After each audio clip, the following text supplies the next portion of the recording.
Hello out there, Internet land. Welcome to the next exciting episode of Dark Sun. We had a hoppy time with the Frog Beast last episode with the Marsh Keep Deep. Yep. And I'm going to pass things over to the DM John, as he'll recall things in much greater detail than I possibly could. Alrighty, so last time on Dark Sun, you guys had progressed further into the keep itself, had encountered the lizard folk that were taking over the other lower areas. That you were technically supposed to be the final boss fight of that area, but it turned out to be the first fight of that area, but whatever. So, working your way back through the keep, fighting all the lizard men, and then coming out on the top, fighting the forces guarding the top, and then fighting their guardian, the Froghemoth. You guys were victorious in freeing the slaves from the other more evil side of the water cult as well. Jesse has been proclaimed the Water Lord and tied himself to the aspect of power drown, kind of enhancing his elemental powers. Now we join it. It is the next morning. You guys have had a long rest. Your first one in quite a couple days, really. You don't have to be somewhere. You don't have to be doing something. You guys are taking some time to look over the keep and any final sort of things that must need to be done. You guys have sealed up the passage that led down to the weird ghost entity that entered you when you went downstairs and sort of greeted it. And noped right right out of there. That door, it's not been permanently sealed, but they have moved some stones in front of it, so now that it's at least blocked, so nothing can just push its way through. You guys have also... Somebody painted on there, no ghosts in here. Yeah. No ghosts allowed. Piss off, ghosts! Yeah, piss off, ghosts. You guys also had cleared out the two slimes, or the gray oozes that were above there. It just was a matter of time, so I didn't really have to go into it. It was just a trap. It was affecting the resale value. It was. You had to take out, if you have black mold or gray slimes, you have to take care of those pretty fast, or else your resale value is going to go through the floor. That being said, it is a humid morning in Marsh Deep Swamps. The flies and the mosquitoes are relentless, but if you head down to the lower level of the keep, you can kind of escape the more ravenous of the morning's insects. I'll start with you, Jeremy. You wake up pretty sore from yesterday's fight with the frog. You had a pretty active role in its battling it. And its mouth. And it's been in its mouth for a hot second.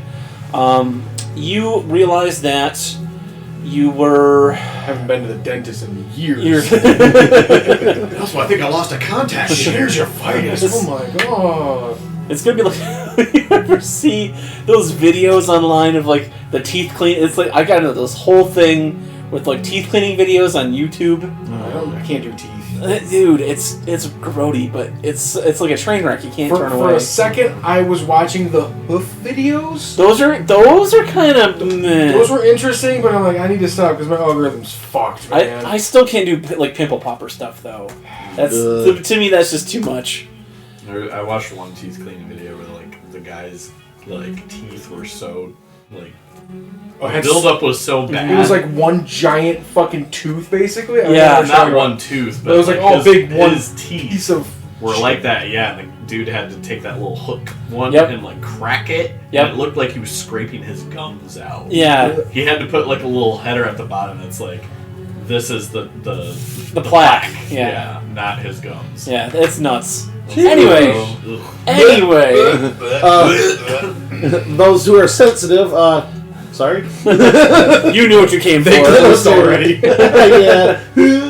I don't mind when they murder goblins, but dental talk. Not even. But like I said, it is one viewer. Tell me more. it's the next day. You found yourself pretty well rested. What would you like to do on this fine morning? Did we level? I updated your experience points to reflect the accurate level. I say because I see you written at 90. Yes. Okay, so we haven't leveled up. You have not leveled up yet. So I wasn't keeping track of my points. We're edging right now. What all do we have left to do for Marsh Deep Keep? The keep itself is basically unoccupied, save for your small meager force of like, I think there was 8 of the barbarians left. The small smattering of I think around 10 cultists / druids, Garth's forces, Jesse's forces. There's about 20 of you in this keep right now. You do know that the surface is not very secure. There's a wooden log divider that's kind of shut off the main drawbridge gate right now. That could be cleared out, and there's also a crumbled wall on the east side or the west side that would need to be repaired. I guess I'll start just doing whatever it takes to fortify this place a little better. Okay. Do you want to take care of the crumbled wall, or do you want to take care of the gate? I'll do the wall. The wall. Okay. Give me a athletics test. Oh boy. There is no failing this. It's just however long it's going to take and how much exhaustion you might incur. A 19. Natural 19 or Dirty 19. It takes you the better part of 8 hours. It would take a normal man a day, days. I mean, I did roll a 10. Still being not normal. But your giant strength is definitely aiding you in this endeavor. You get the wall. It's usually a 20-foot tall parapet wall. You got it up about 8 feet. So it's not. If another frog comes along, it's probably gonna hop over. But as long as you keep patrols up, you shouldn't have anybody just walking through into the keep itself. So that'll be the first 8 hours of your day. With a 19, I'll say no exhaustion for that one either. It just takes you time. Anything else you'd like to do with your first part of your day there? No, I'll just keep up on the keep. Yeah. Keep on keeping on. Keep it on. Okay. Well, Jeremy's got his just down to his loincloth. Lifting bolt. Are you just completely nude? God. You said it's a humid day, John. There's also mosquitoes now. Oh no! If they can penetrate the thickness of we're doing it. It was not a nat 20. I was gonna say if it was a nat 20, you got to bite in a very sensitive area. Itchy mushroom head. But you have a few bites on your biceps and on your back. Nothing in the sensitive parts.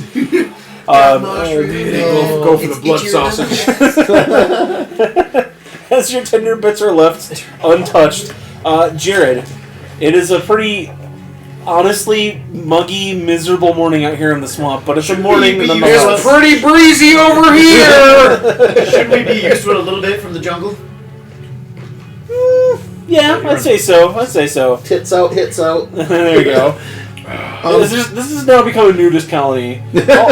Marsh Deep Keep is just now clothes optional.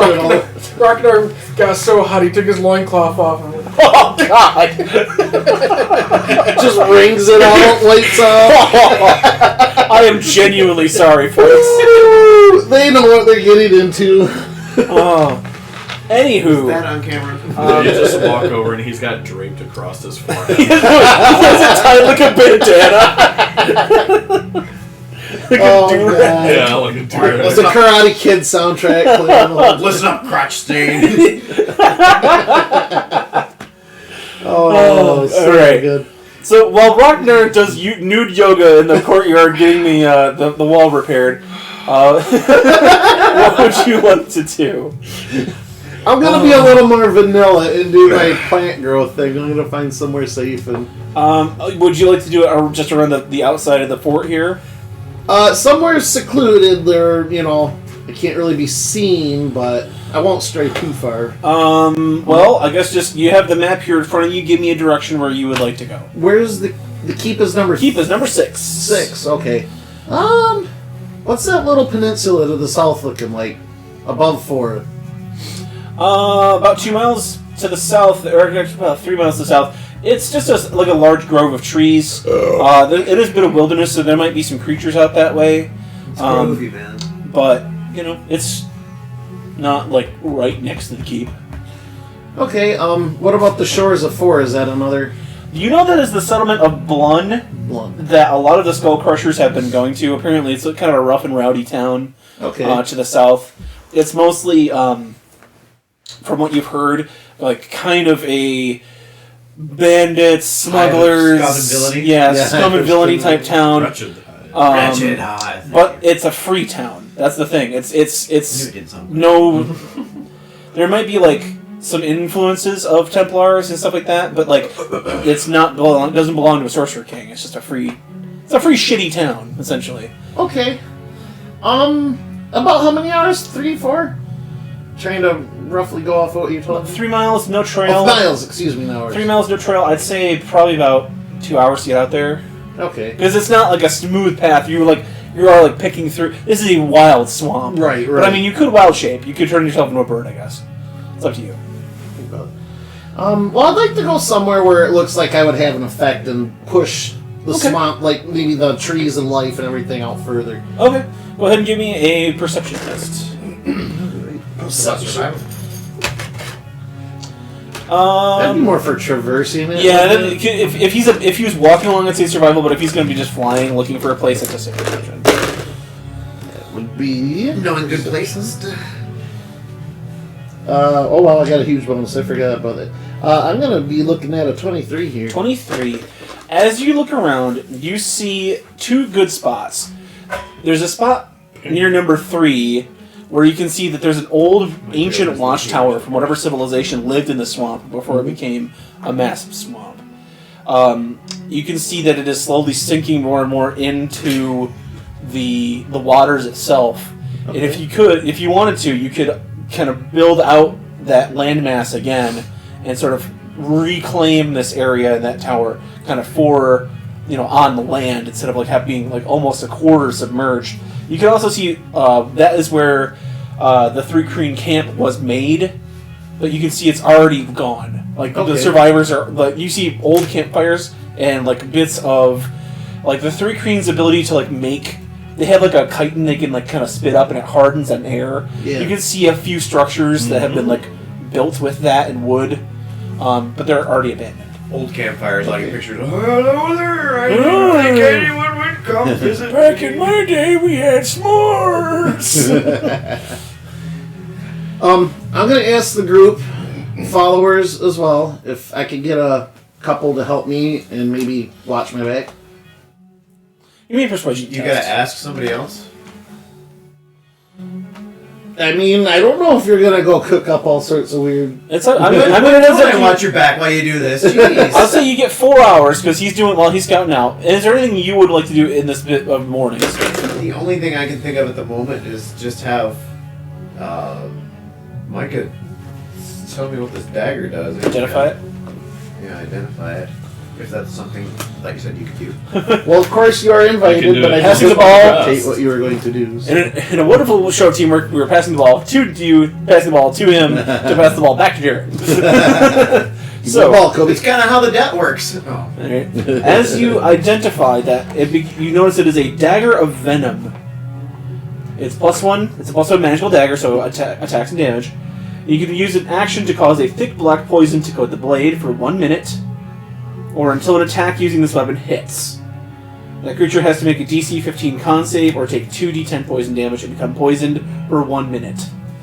And you can only do it once. They can only do that once per day. You can see that there's a magical rune kind of carved in to the metal itself, and it's not actually like a physical poison. It's like an enchanted sort of like magical effect, kind of protruding, from whatever magical rune is implied in this blade. Effect. So you can be like, "Oh, I'll make the poison and I'll put it in a bottle." Not how it works. Kind of like the alchemist potions I was using with Worthstein. Like they disappear once they leave my hand after a minute. Whether Yeah, you could say that like they have just so much shelf life or something. Yeah. Like, oh, the concoction's only good for like 5 Well, I hours. imagine to me it's like when you summon a bound weapon in Elder Scrolls. Like it's there for the moment it's there, but shimmering disappears. There you go. That was it. All right, so it's a +1 and then +1 dagger. Once per day. Okay. You can invoke the venom rune on the blade. Invoke venom. And the target, if you hit somebody with it, they have to make a DC 15 con save. Or they take 2d10 poison damage and are poisoned for 1 minute. DC 15 con. Yep. Poison for 1 minute on fail. Huh? Yep. Okay. Also, once you invoke that poison rune, that only lasts for a minute or until you hit something. So you can't like wake up in the morning, invoke it, and then put it in your sheath, because it only lasts for a minute. Okay. Okay. Oh, Jesus. Jesus. Oh, Jesus. Jeezeless. Alright. You have identified... You have woken up slightly hungover, I guess, maybe from the night's celebration of getting the keep. Because drinks were had if the Skull Crushers were involved in any sort of victory. You wake up... Snafu has you identify his dagger. You hastily cast it, get it, and what would you like to do for your morning? Go back to bed. You go back to bed. No. That's what I do in real life. Go back to bed. So Snafu, you have had your dagger identified. You ask Snafu If he'd like to accompany me. Oh, you're heading out? Sweet, I'll do that. Yeah. Okay. I roll a 13 on that persuasion. You get one Skull Crusher. Okay. That's fine. And he's kind of just, as you're out there, you're able to navigate, with your survival being a little bit better, navigate out to this tower that he talked about. And as the barbarian is kind of just like walking around like looting, instead of like really Hawkeye like looking over things, Head on a swivel. you are kind of up in the tower perched. You see a few bits of wildlife. You see like large snakes, like constrictors, like the size, like 10, 12 feet long, kind of slithering through the water, but they don't really like bother Pyretta as she's in sort of a serene bit of meditation. You see this like bit of natural like green fire like starting a circle around her and then burning out. But like as it burns out, you see like more flowery, like healthier grass like growing, and it's sort of like pulling it up out of the water a little bit, like kind of reclaiming the land a little.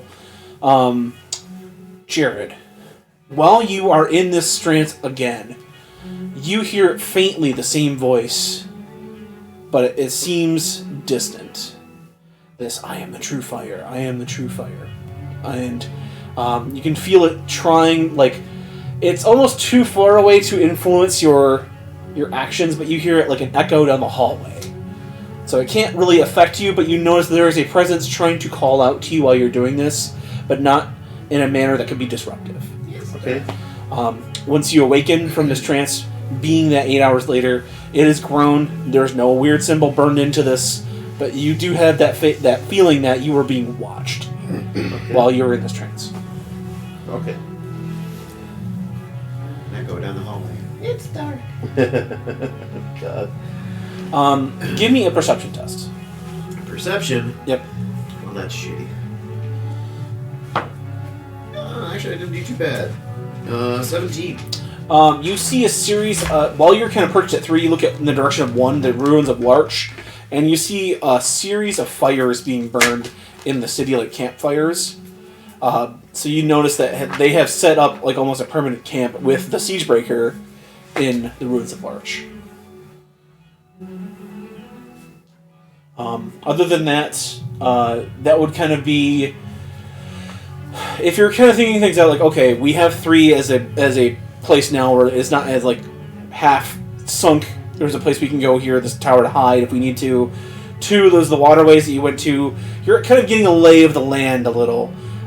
If there was going to be an approach... Probably also thinking it's nice to see green again. It is. It's been an air... I mean, it's a shitty swamp. I'm Don't trying. get me wrong, but like, it is nice to not be in this arid desert environment for once. I'll take swamp and mosquitoes over desert. I mean, you still see some stuff that you want to avoid. Like, you see a sturge hive, like large bat mosquitoes that like hanging from trees that you know to avoid. But other than the obvious dangers, it's pretty peaceful. It's serene. You hear frogs, not giant ones, but you know. I'm pretty much picturing Act 3 from Diablo 2. And Yeah, no, that's very accurate. Yeah. It is a swamp. Yeah. It is dangerous, but it is also giant mosquitoes, like some lizard men, like But yeah.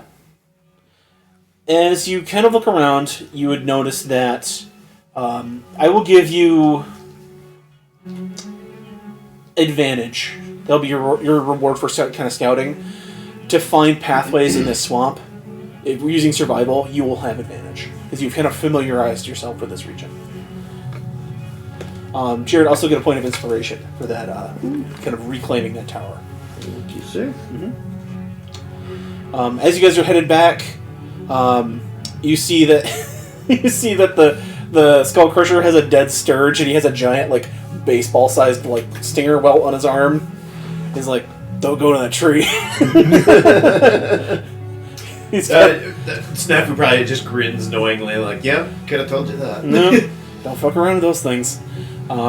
As you guys are kind of walking back, and you see he has the wall built, Micah, you have taken another couple hours of sleep, and you're a little bit more well rested. What would you like to do with the morning? I mean, first thing you do in the morning is go pee. Well, the first thing I do in the morning is identify your shit. Bitch,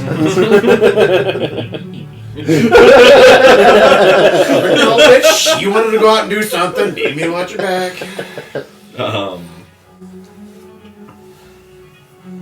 I guess I will. You complained that I didn't ask you to watch my back. By the way, for the record. I will try.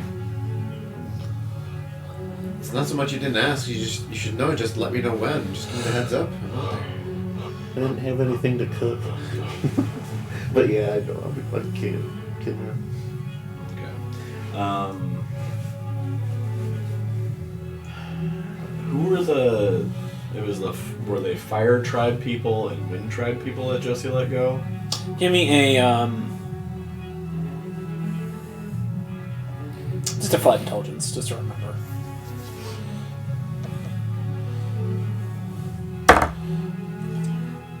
It's 22. You remember that you guys had caught a few raiders from the Wind Tribe, and you also remember that he said you ran across the raiders in the town that were fire cultists. Yeah. And then he said, you recall, like, I told both of them to meet here in 3 days, and this is day 2.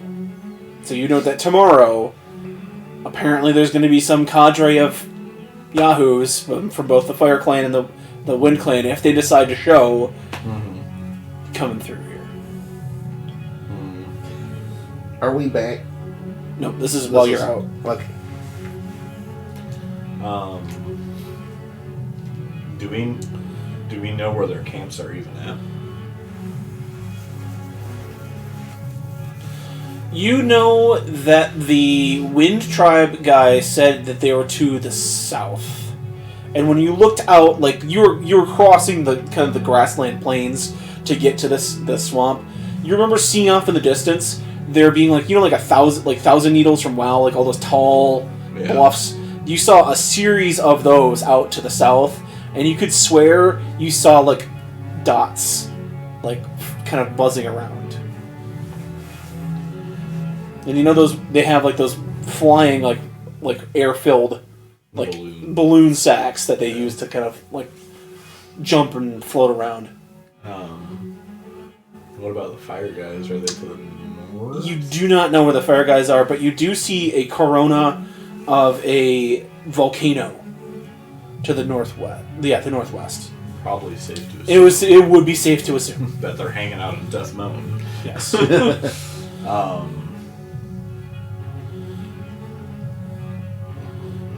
I love it when you're pointing at the map, because on screen you're actually pointing at the map. Anyway, the way I get you positioned.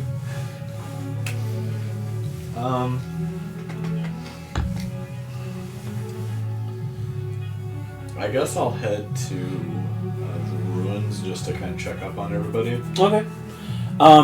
You mount up on like there probably will be one Crawdloo that you guys would have at least. Take a brisk ride, kind of through 3. You see let's say you guys see News guys. you know a mounted Malagaz taking a striding ride through the area, kind of toward Larch, the ruins of Larch. I don't have an arrow. I just had my bow. I can message him, right? You're like, where's the fun in that? As you ride I up, didn't have an arrow. I just had to like kind of the outskirts of one, you see kind of parked in the town square the Siegebreaker. They have kind of fortified itself in the center of town, kind of in the main street, and you see that the other Skull Crushers have kind of built a wall of wood and ruins to fortify, almost like a gate that they can move back and forth. They've taken like an old cart and sort of reinforced it, kind of like the Road Warrior, how they had that bus that they moved to make their gate. They have made a similar thing out of a large cart in a series of ruins. So if anybody wants to move anything through this, they're going to have to get through the Siegebreaker and their makeshift gate. Gotcha. Other than that, they have the barbarians have some snipers kind of like up there with some slings and some spears and some bows and arrows, kind of smattering of ranged weapons. By the way, this is the big reveal of the Siegebreaker. This is the Siegebreaker that they have. If you would like to show it off. You will also see mounted on the top of the Siegebreaker, they have a series of boulders set aside for the catapult on the third layer. You can see inside they have a couple of they have a Crodlu there, or like a beast of burden kind of ready to help move some stuff around if they need it. There would be more people inside the sort of the sniper's nest, but they're mostly out, like on rooftops working. And then you see that they have some more tanks and whatnot in the lower stable area, and some other people kind of milling about, helping with the feeding their mounts, getting the weapons and everything kind of ready. So with that, there's not a lot of activity on the Siegebreaker right now, but there's a lot of activity around it. All handcrafted by the DM. The catapult works too, doesn't it? It does.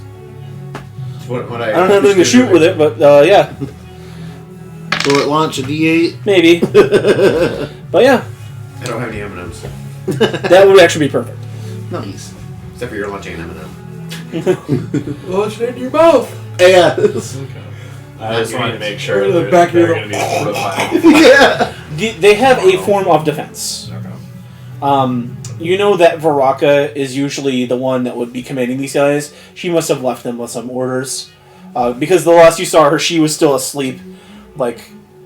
I'll say half naked with 3 other dudes, from the Skull Crushers, from their evening celebration. You can tell that the chandelier had been swung on. There had been crude paintings on they occupied the first floor while you guys kind of slept down in the beds that most of the lizard folk were kind of occupying. And you heard bangs and bumps and crashes all night. And then as you go out, as you come upstairs, you see it's it was a mess before, it's an even bigger mess now. Okay. Well. But you see a green-skinned kind of ogre-sized desert creature. He's got large tree trunk kind of club on his back. He's got his arms crossed, kind of looking tough, looking over everything. Kind of sees you. He's just cranky because he gives you a nod. Sees that you're one of the employers, so he just gives you a curt nod and kind of goes off to his supervision. Okay. Well, yeah, they have everything organized here, so.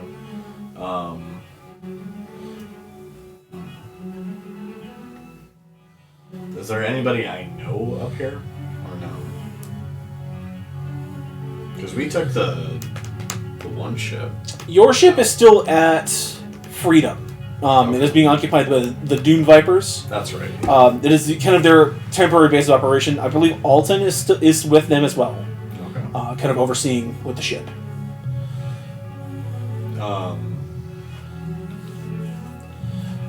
Give me a Arcana test.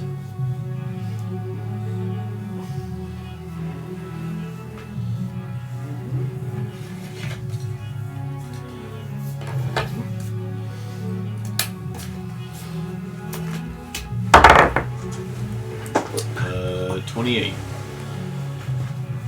You all of a sudden get this blinding headache as something in the bag exerts a will to want to like send a telepathic message out. You are able to keep yourself like righted up. However, you got a 28. It rolled a 25 with a nat 20. So you were able to just barely like. If you could clench your brain, that's what you would be doing to keep your will kind of up. It comes from the pack, and it's just this psychic scream of, "I'm here, come get me." Which is the skull. You could imagine it's coming from the skull. Being the proximity that you're close to it, however, you would most likely be very affected. But you see, and you know a couple of these people out here have sight. You see a guy with a wild talent, like using telepathy to load rocks, or telekinesis to load rocks into the thing. He's not affected. Mm-hmm. So you think it being in the bag, in that extra-dimensional space, is helping insulate it. Gotcha.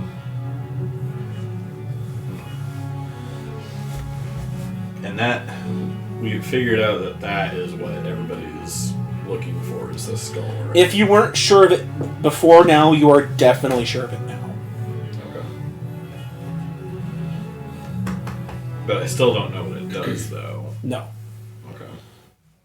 I'm trying to remember when you got a skull. When you identified it, you know that it contains the consciousness of a creature. It is essentially bound in whatever runes and magical gems are inside the skull. But there's no way to identify what it's tied to, though? No. I got it from The wizard. Yeah. Shut-in dude. The wizard. Ragast, I believe. It was... He's that little merchant guy? Yeah. Okay, yeah, I remember that now. He kind of collects stuff from ruins. In lotion. Yep, in lotion.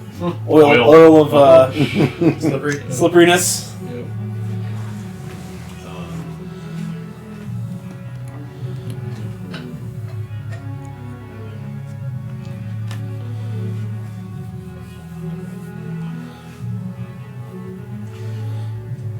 Okay, hear me out.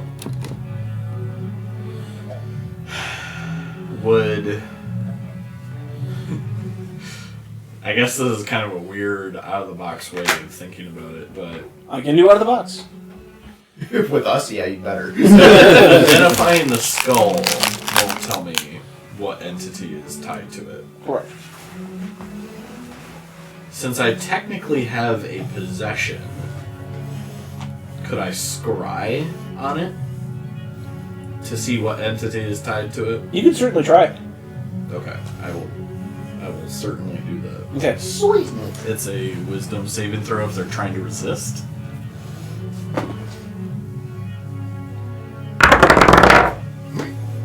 That's not high.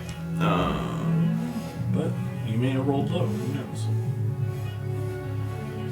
That is... Wait. Did I make a check, or do you just save against it? Oh, yeah, you just save against it, so I guess what'd you get? Very low. Okay. As you... Below an 18? Yes. Okay. Are you scrying the consciousness of the entity or the corporeal form of the entity? If it has a corporeal form, the form. Okay. But if it didn't, then I would search for its consciousness. As you go into your mind and sort of quiet everything out, your consciousness kind of leaves your body in like almost an astral form, and it's this sort of floaty aether, and you see like a tether that's from your body kind of all the way like over the hills and through the trees, and kind of up into the hills into a small valley to the north. North of where we're at currently? Yes, like northwest of, or northeast of where you are currently. As you kind of like, your consciousness kind of drifts, going pretty fast, reasonably faster than most birds and like other flying type of creatures. You fly over what appears to be first a sea of tents, about like 30 tents, or in other sorts of like a shanty town city, and an eye painted on a lot of these like canvas tents with black charcoal and other bits of like paint. You see a force of what appears to be maybe 60 to 70 adherents, cultists, kind of milling about, like doing things that like you would need to sustain a camp of that size. You see a large tent that's inside the grounds of an ancient stone structure. Its gates kind of protected by these statues of these stone creatures with wings and horns and like lolling tongues. And you've not seen these types of creatures before. They're not draconic, but they are like a certain kind of strange creature. And for a minute, you swear they look up at you. But the second you kind of register that, they're just back to where they were, like looking ahead. You go through the door, and you see that there's a single man there. But you breeze right past him. He's got a single man there and another man next to him. They're conversing, but you are not scrying on them, so you right past them into a large, like almost semicircle door. And it's got a depression in the middle and 4 slots. And you kind of careen right towards it, and like you're gonna like bash into it. You break through it, and you see a staircase that leads down. You wind through a few tunnels and a few corridors. It's like a maze, like a labyrinth down here. You lose yourself, but then you find that there's another larger altar, another one with another altar on there, and you see 4 large kind of reservoirs or like other places to put something of value. Then you see an ancient stone circle scratched into the stone itself, or an ancient runic circle scratched into the stone. You plunge into the floor, once again thinking, why am I going into a solid object? But it's not. It's also another staircase that leads down to a large ziggurat, about 30 feet tall. Base like an ancient Mayan pyramid. You go up to the top, and that same psychic scream that you heard is sort of like echoing. You can hear it kind of like it's something inside this. And right when you're about to penetrate that ziggurat, you get one massive red eye with a reptilian type of like pupil, like dwarfing your consciousness. And as it looks at you, you just like a measuring tape being pulled back with a thing. You just zip back. Kill switch. Yes, so fast back. You literally you fall physically down back as you're knocked back down. You only got a small look at it, but it was a large mass of it was a large form, mouths, eyes, things in this ziggurat, but no solid look at its form or shape. All I can picture when your consciousness was flying over the trees, all I could picture was Glenn Close's soul when he died after falling from the deck of many things. Yeah. Dungeons and Days. Yeah. But yeah, you wake up. It's been a few minutes, but for you it was instantaneous.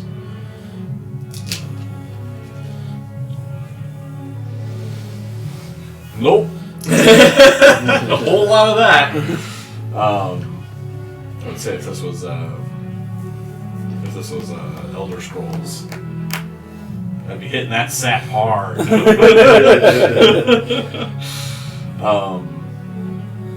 Yeah, I guess I'll.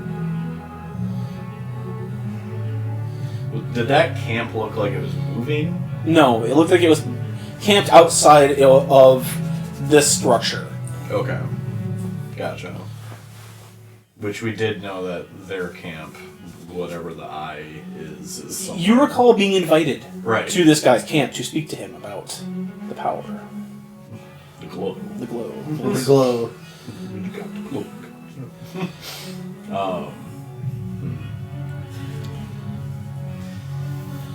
And we don't know if the elemental cultists are anywhere related to him.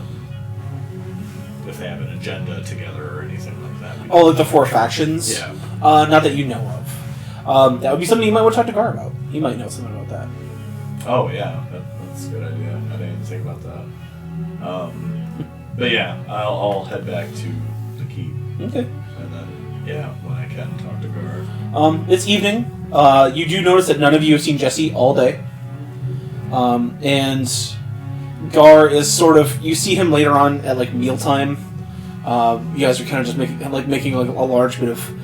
You're cooking more of the frog. If you don't just cook it, it's just gonna go bad and it's gonna go to waste. We had liver yesterday, tongue today. Frog legs are pretty I was amazing. gonna say it's like chicken Yeah. I hear. So What's chicken? There's Like kink? a t-shirt I came across. I thought Jesse would. It says "Smoke Skooma, Worship Daedra." Nice.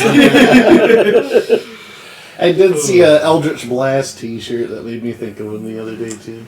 But yeah, you have not seen Jesse's character at all today. Rockner eat a nice big hearty meal after a hard day's work. You guys kind of all congregated around. There's a couple cultists there. Gar is there.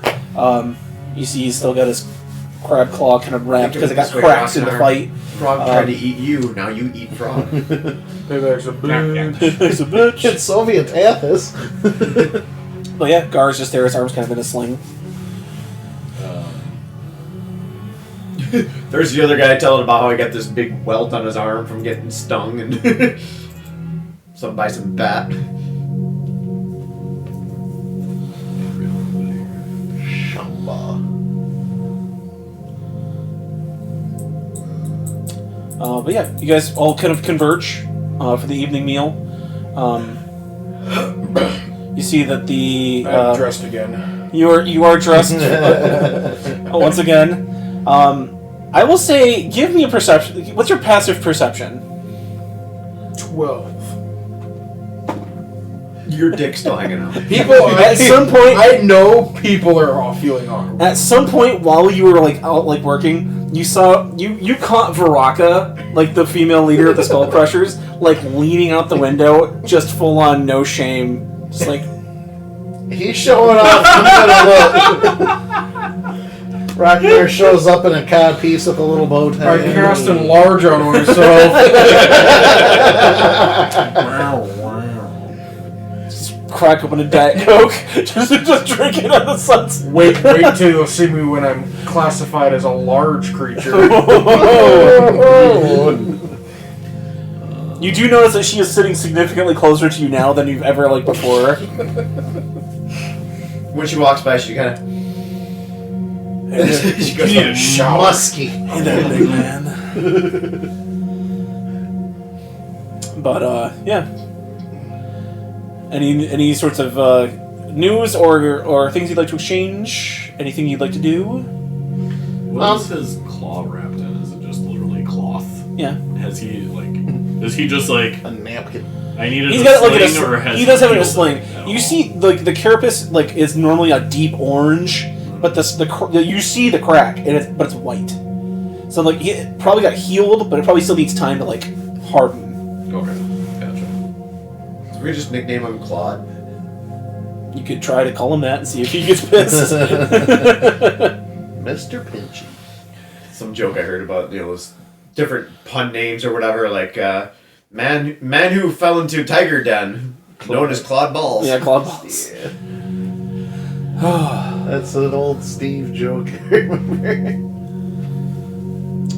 I will say that you do see Yeah, he's looking. after dinner, when people are kind of getting up to kind of go off and do their own thing, you do see a very tired Kiliani for like 5 minutes. He shows up. He gets like a clay plate that they kept out.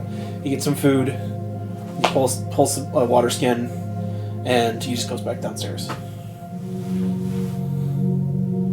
And then if you look at him, he's pale. He looks very tired and drained.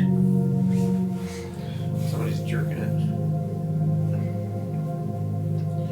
I'll slip down and see how Kiliani's doing. Okay. You want to stealthily do it, or are you just going to casually do it? I'll casually. I feel like I'm on friendly enough terms with him. You walk down. He goes into the main chamber where the lizard folk king was made as their chamber, and you see that all the bones and all the body parts have kind of been pushed in the corner. The bones, all the things that were like kind of like the war trophies, the grotesqueries have been kind of like cleaned off the corner, thrown in like a big box. Kind of civilized Yeah. in this place a little. And you see inside there's a candlelight and he's sitting at a table that he kind of pulled together with a few boards and some crates. And he's got Drone on there. He's eating, and he's got like a scroll next to him. He's like kind of annotating something. And you also see the secret passage that leads to the temple. The secret passage is open. Okay. I'll slowly but still casually kind of walk up behind him and ask him. Yeah. As you're sort of like your foot falls like get to the door, you see him kind of perch up, and he kind of stands up and walks to the door. You know that thing like when you're somebody's gonna come to your room or something like that, and you don't really want them to know. Like you're working on something, you're just gonna get really shut. That's what he pulls. He's like, "Oh hey, yeah, good long day," and he goes to start shut the door. I'm gonna kind of block the door from shutting. Okay, you see like, yeah, can I help you with something? You look exhausted. I'd like to extend any help I might. I'm beginning to become concerned for you. Big plans ahead. I've contacted the Three Crane in the waterways. I've told them that there might be a conflict in the coming days, so they want to keep down into their caves. Conflict, you say? Yes, we might have some visitors tomorrow, and I'm assuming that my Skullcrusher acquaintances can deal with them, but if not, I'll need to call upon the powers of Drown in their full power. She kind of genuinely inquisitively. Who's coming? Could be a representative. It could be the leader of the fire faction and the wind faction. As soon as he says something about the fire faction, her ears perk up. I want to tell you something I haven't really told anybody else. You know how I go away and I make the plants grow and enrich the land, right? I have heard of this ritual of yours, yes. The last few times I've gone to commit to this, I've heard voices calling to me about a true fire. At first I dismissed it as just the silly musings of, whatever region, maybe Athos is conflicted, and she kind of poo-poos it, but she's like, but it's getting stronger, and I feel like I want to. You mentioned the fire tribe, and I think that might be them. They might be bringing others. He looks at you for a second, and he kind of smiles and said, "Well, it wouldn't be the first time I've had dealings with the Fire Lord. Imix is his name. He's like my god, Alhydra. He's the primordial prince of fire. He wishes to expand and consume all he can across all dimensions, and he gives this destructive power to whatever cultists might call him their master. He attacked Balak a long time ago, and Kiliani and the others, we had a conflict with him, and that's how I had gone into the portal and visited the multiverse. And I can tell you that while Imix might try to claim he's the true flame, I doubt his power can rival yours from what I've seen. She gains a coy little smile. She's like, well, you'd be damn right about that. She's like, the multiverse, you say? Well, as I've made clear from us meeting, I feel that I am not originally from Athos. I feel like Athos has brought me here to heal her, to help bring her back, bring life back to land. You have experience with these primordials. I know we're allies already, but I think there's something that could be said between... I'm trying to think as a player how I want to phrase this, but like, I feel like these primordials, especially if they're traveling the multiverse as well, they need to be reined in. You're doing an outstanding job yourself with the element of water. But I think my powers should be used in a similar responsibility. If the fire is to continue unabated, with purely destruction, with no life behind it. All the elements are in danger. Well, that is true, and I can attest that having faced Imix a few times, or at least in many forms across many places, in the search for the spark of divinity that gave me these powers, and you see him kind of coalesce. Drown is no longer on the table; it is now just in his hand.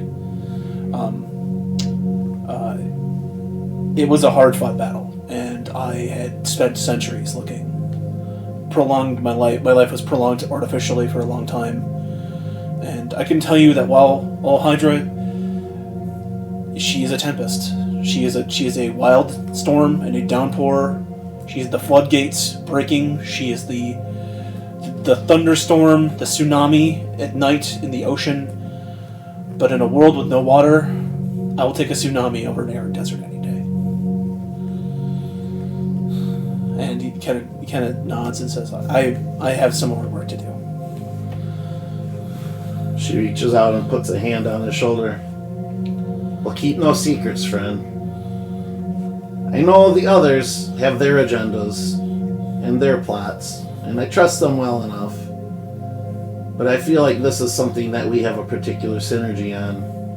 And I would be glad to help you as much as I would ask help of you. When the time comes, I feel as though we will have something very important to accomplish. If there's anything I can do for you, and she kind of references his weariness, please. You will be the Glad first help. I talk to. Thank you. She'll respectfully nod, but if she can she see anything on the desk from Give me a perception. Okay. It's going to be a high DC because he's closing the door, he's turning, you get like a fraction of a second. Okay. Do you want to remember what point this conversation happened in the during the night? So if Jesse wants to go back and actually see how this went. Yeah.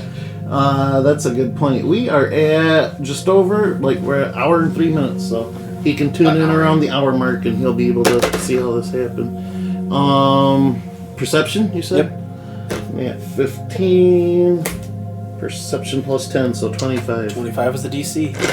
As you are closing the door, you get a glimmer of blue that comes off the desk that was kind of being hidden by him, and you know it was one of those glass orbs that you saw a red version in the town when, like, you in your mind's eye, like when the door closes, all this is kind of like going in a second. You remember seeing the fire guy pull one out of his robe, throw it down, and the massive fire elemental came out. You remember immolating like innocent people, like looking for whatever, and you see that same orb, but a blue one on his desk.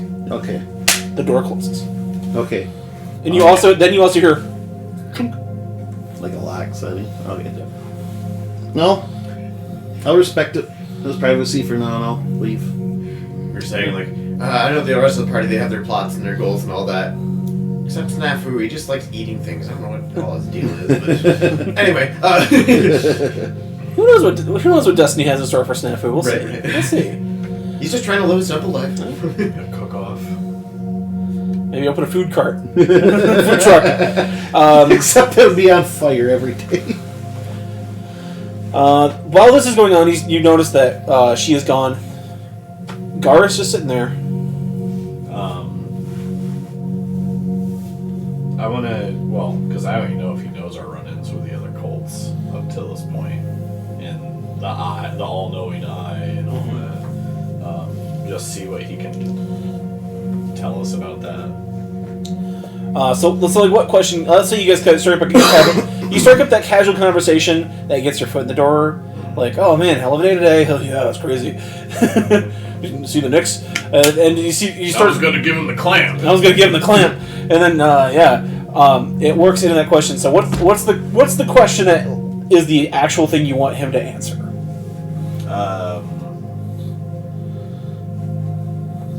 Does he know anything about what all does he know about the all-knowing eye?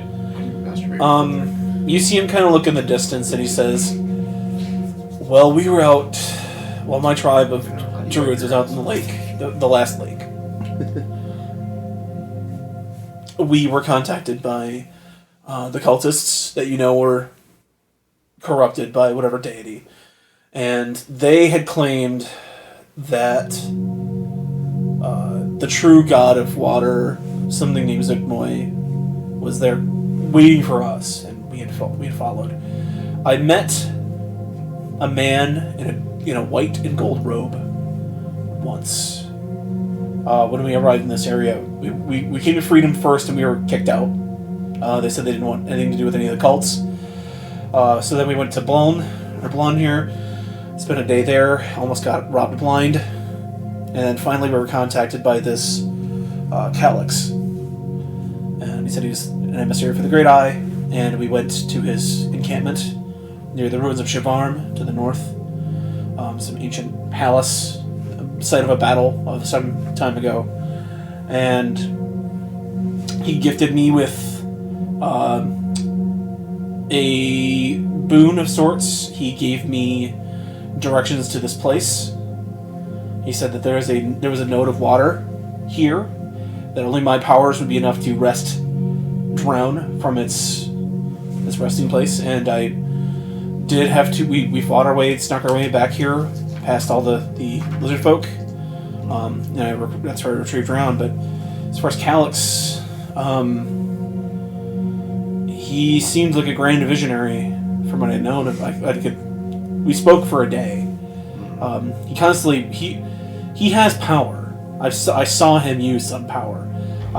At one point, there was a non-believer had tried to rob the camp and leave, and Calyx had summoned a golden light from his hand as the non-believer tried to run, and it almost like a second sun shone on his hand and hit the non-believer as he fled, and he just burst into flames. So he has some kind of power. He has been imbued with a type of power I have not seen, but his first power is loyalty. I feel as though the cultists there of the Eye will follow him to, the hells and back. So far as the man himself, he seemed very full of himself, and he was always talking about how he was a vessel, he was the voice of this entity, the Eye, and once the Eye was opened and freed, then all would know the splendor of the power of the Eye, and so on and so forth. But as you can see, I think with his sponsoring of all the other cults as well, I had the feeling that we were all being sort of used. Mm-hmm. That's just my personal opinion, though. Maybe I saw the fire cult and the earth cult there. The earth cult being led by some manner of creature, stone skin, and large, sort of moving hair. It looked like it was like some sort of serpents or whatnot, some sort of mutant. But I've met, and then I briefly met Vanifer. She seemed very intense, but she told me to watch my back. And there was a non-aggression pact on the grounds of the temple.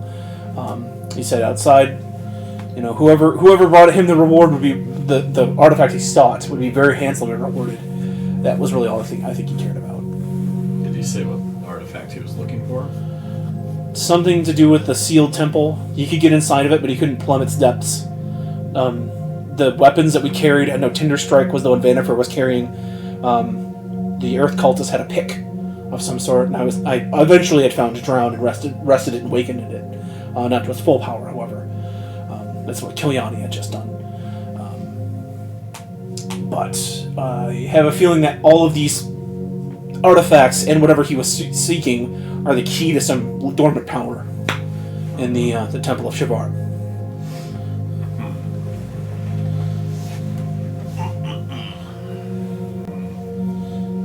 What's I don't know if I need to kind of roll an insight, but what's Gar's motive? What is he? Yeah, give me an insight. You can sort of read good behind guy. it. You can read. Yeah, give me an insight. You can kind of read him. Got an evil agenda, or is he just want to eat a bunch of stuff?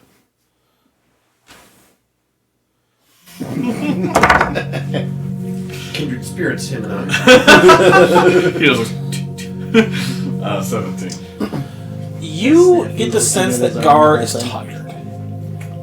He's got graying hair. His hair was once you could tell it was like a jet black, but he's got graying temples. His beard is now kind of There's gray creeping into it. He's got heavy bags under his eyes. And from this story, you were told of like this great glass lake. Mm-hmm. Like this circle of druids he led was probably like on their last legs. Like so, he wanted some kind of if not an absolution, then some kind of proof that what he was doing wasn't just wasting time. So you get definitely like a tired and a desperate feel from Gar. Not evil, but desperation makes people do things that are a little uncouth. Right.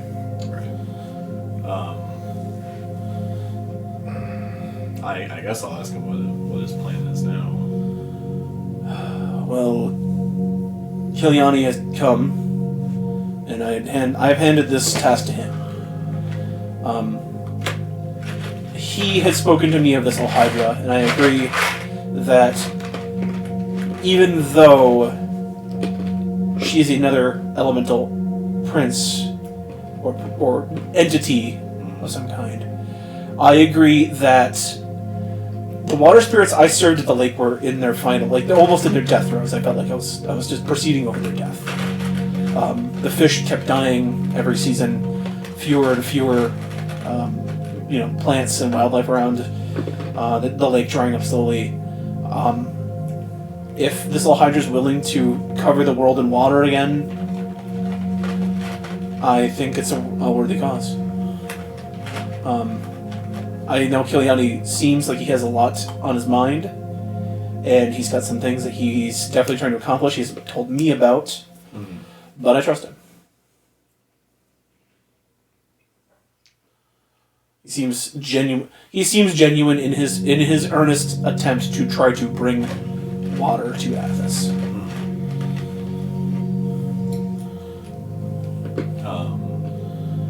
I wouldn't have followed him if I didn't think he would had at least that goal. Gotcha. Well, apparently he attempted to summon the wind and fire tribes here come tomorrow. I was told of this plan. He believes that they will fight each other on their way here. That I'm not so certain of.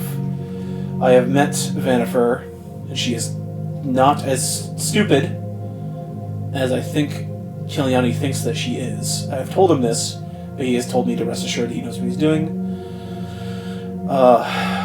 Aerith, I believe is her name.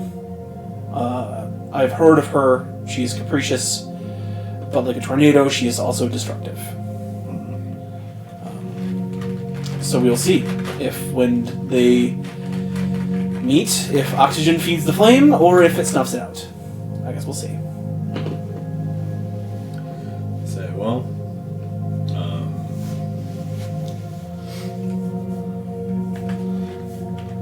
I'll say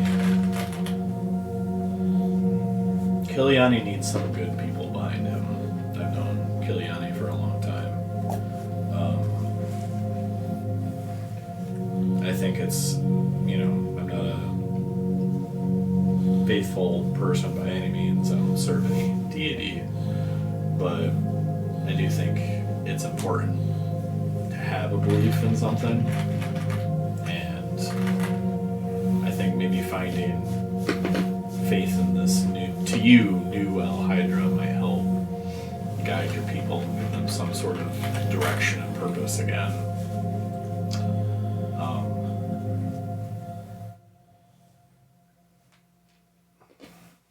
I'll say I've known Kiliani at different points in his life. I know when he was an old man when we first adventured together. I know him now he's a weird 20-something with blue eyes. Yeah. Several drafts of Perhaps, Kiliani. yeah.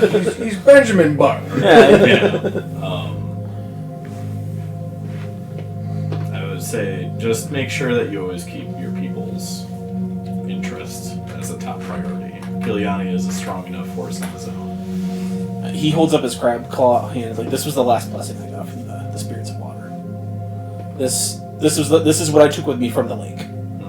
I plunged my arm in, and when I pulled it out, this was what I got. And I'm going to use this as my reminder that Athos gave me one last gift, and I'm going to use that gift to try to give life back in any way, shape, or form I can.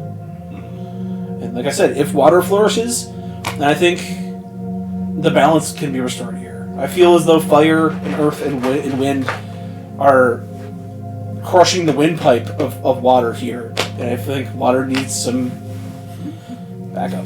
Look, if I want to go around saying I was emperor, just because some moist did gave me a Crab arm. and throw me away. Throwing crab arms at people. Women in ponds Just drinking crab arms. There's no basis for a system of government.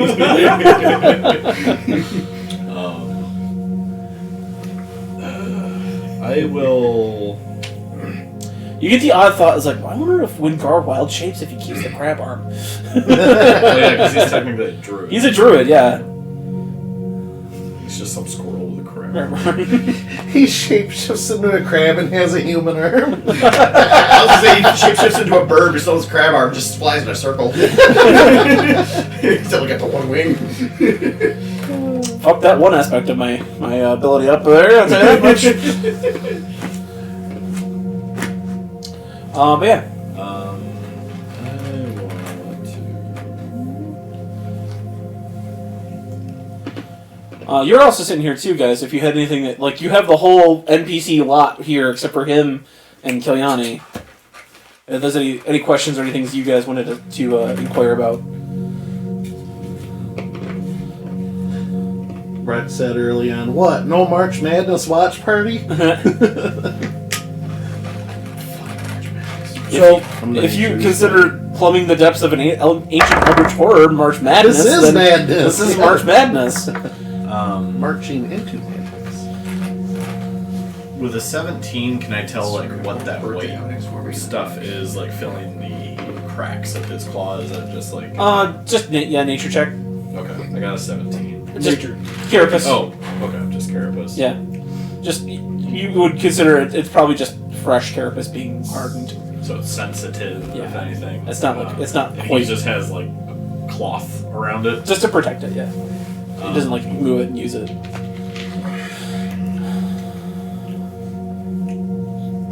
Could you catch me up, John? Are we like expecting to be like besieged in this tower? You know that there's been talk that there's possibly going to be some action tomorrow. Okay. You know that your forces are still, I believe, at Freedom, Okay. and you're with the Berserkers, the Skull Crushers. They have parked their defensive structure Yep. at 1, and they have fortified 1. Okay. You know that to the south, you know that there's a thing called the Swamp Watch Lodge. You have no clue what that is, but you heard mention of it. And then you know there's a city down there as well, but you don't know anything about, like, if you're thinking defensively, like where they're going to be coming from, you have no clue. And we're at 3? You're at 6. 6. Ooh. You're in the deepest, backest corner of this place. Ooh, I don't like that. It's like a ball field of swamp. And we're at home plate. We came up from like the underground into the tower, right? Yeah, you went from 1 to 2. That's where you met the 3 Crane, and he led you through the underground tunnels to Yep. 6. Okay, so we do have a emergency escape route if we do get. Yeah, it's a little hairy, but you could get back out to 2 if you needed to. We have a ghost we can unleash upon him too. Maybe. Maybe. Or a lich, He might just be or- neutral. Spirit! The last thing I want to do, I guess I'll run it by you. I want to use Fabricate, the spell. Okay.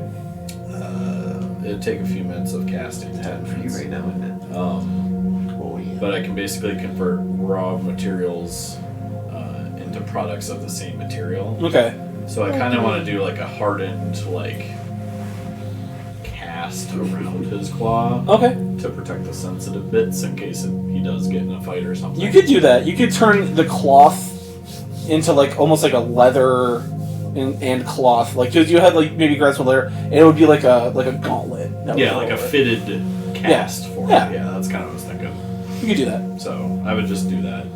Okay. Yeah, you do that for him. Like he agrees, and as you see, it sort of form fits almost like a bit of armor around his crab arm, That he can still the joints are still flexible, but now he's got a nice inch, almost half-inch layer of both cloth and leather over all of his carapace parts. He sort of nods and he walks over to the one of the railings, the wood railings, just goes wham and crunches, splinters fly. And, all right.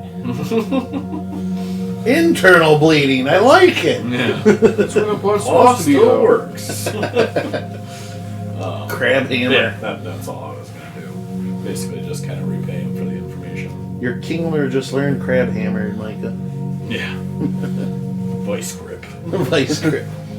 I like the guillotine, but it was never a one-hit punch. One-hit kill, was it? It should have been. I think it just had a high crit rate. It should have been a Like one-hit rate, kill. Yeah. Highness It was kinda rate or like- something too. That's kind of like so. Slash, I think. Yeah. I don't know. It should have worked like Earthquake. Had a low hit percentage, but a High one-hit damage KO. percent. Yeah, high damage Thunder percent. was that's like all. that too. It was like a 66% chance to hit, But but it hit. yeah, In unless Gen- you're resistant to In it. Gen 1, Thunder was actually worse than Thunderbolt. Yeah. Yeah. Sounds like the lever in Darkest Dungeon. When he hits pretty hard. Win. Yeah, win. Yeah, you go ahead and do that. You're both getting kind of sleepy. He's gonna go off to bed. Anything else before everybody started? You see people starting to go off to bed. We're expecting an attack tomorrow, but we don't know from which You don't direction. know. So we don't You have don't to know A, if it's gonna happen. B, where it's gonna come from. Or C, if you're prepared for it. Wow, we have no intelligence. Yeah, I was gonna say we don't have any scouts out there. Yes, I have plenty of intelligence. Oh, I think No I just information. dislocated my ankle. Oh, I pulled on it and it popped. Oh.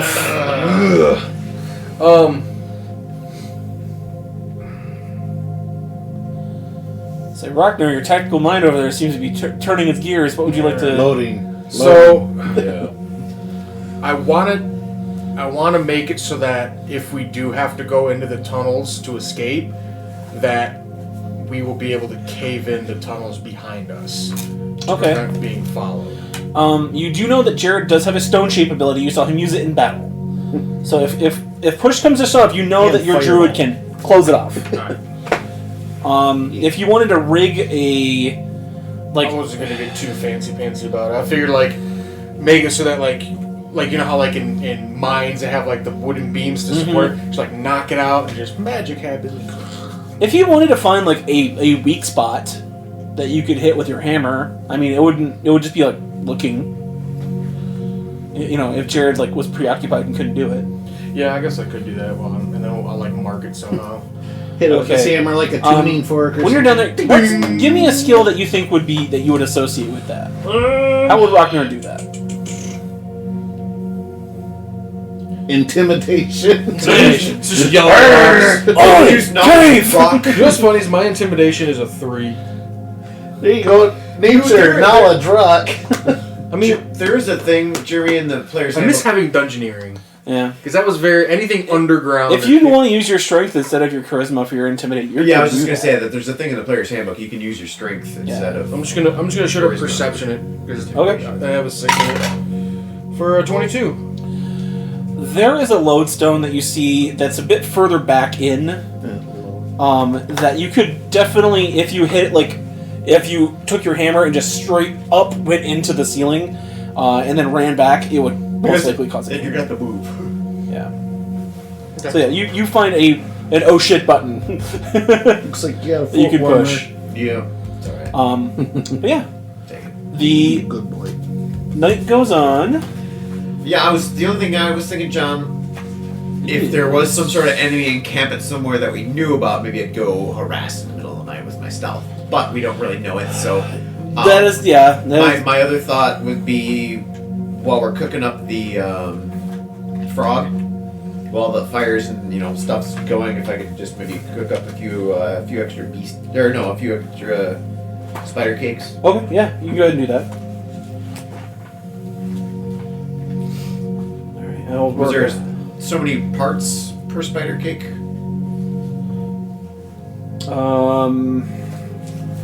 You had. I have 5 insect parts. I just don't remember. Is it I have your recipe. 1 insect part per cake? I got your recipe Okay. book right here. Spider eggs and mushrooms. Do you have Ragnar. Just Do you for have kicks. both of those? Yeah, I still have. I still have written down 8 days 4 worth of plus mushrooms. 2. By combining 3 ingredients with 1 pound of They food, so expire after 24 hours. you could combine the spider eggs and the Just mushrooms, in case and you then need to 1 touch pound up. of food, and then you could give me the cooking check Okay. with whatever skill you would like to use. But it's just going to use that skill, your proficiency, and the D20 roll because you're using those tools. Go with a wisdom roll. I'm actually going to use my job ability, and I'm creating Ragnar a couple of healing potions. There you go. Dirty 20. That's the DC. Sweet. So yeah, you make spider cakes. So how many insect parts do I use? Just it's 1 per cake. Okay, 1 per cake. Babe of cakes. Maybe I'll knock myself down to 7 days worth of mushrooms here. Okay. What's your proficiency modifier? And again, don't be shy with those. Me? Those go away My after a day. proficiency- Plus 4? 5. 5. You can make up to 5 things per day. Do you want to do all 5 cakes? You know what? Might as well. Okay, yeah, you do it. Okay. Just throw them in my bag of holding so they'll stay Okay, nice and fresh. alrighty. You're fine right there, Steve. The next day dawns. Once again, it is a tranquil, if hot morning. You notice that Kiliani is actually present now. Most of the day, he shows up for breakfast. He looks a little bit more well rested this time. He's carrying. You see him drown is in his hand at all times. It does not leave his hand, and he has that. He has the sword now that he used to use on a belt, kind of at his side. And he is kind of pointing around, telling people. And you also see about an hour after breakfast, the 3 cranes show up. About 10 of them down in the tunnels. And they're clearing stuff away, taking stuff. Okay. It's getting warmer now. No, he's flipped. I think he was gonna get up as I was leaning over. He's go, hey, more pets are I would.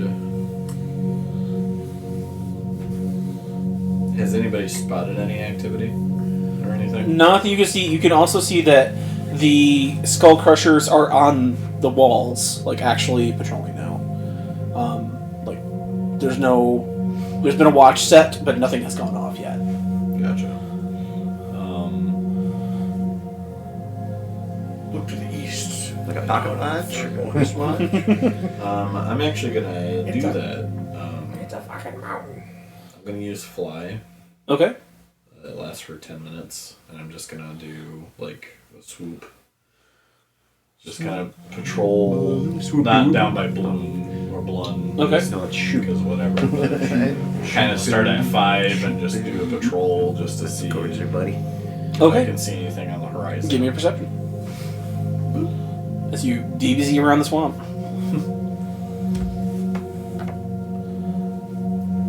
It's easy, John. You just have to center your key, Yeah. Push it down. push it down to your feet.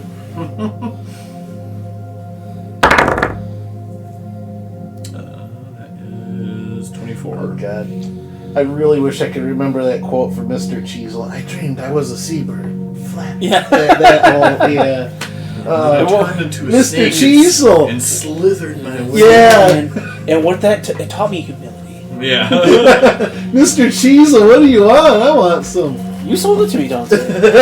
Oh yeah! Oh yeah. Mr. Cheezel! What is that from? Grandma's boy. It's Grandma's Boy. Okay, I was like, I know that. Yup, It's yup. been so long since I watched it. As you fly around, you fly past one. You see that large, ogreish commander has now set up. Smells like onions. Hopefully, you don't have to grow big because Spike Dick is now going to be large and in charge. Ow! Up there. Eternally in pain. And you see him, he's got his array of weapons. He's commanding the checkpoint. It is also the Kiliats have been pulled back behind the structure there. Actually, if you would like to do that, Micah, they're just going to be chilling out behind. If a fight breaks out here by the there you go. Siegebreaker.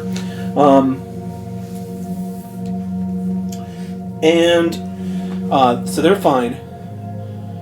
The grasslands you see off in the distance, Which is the way we came from. where you came from, you see 4, like they like bound up.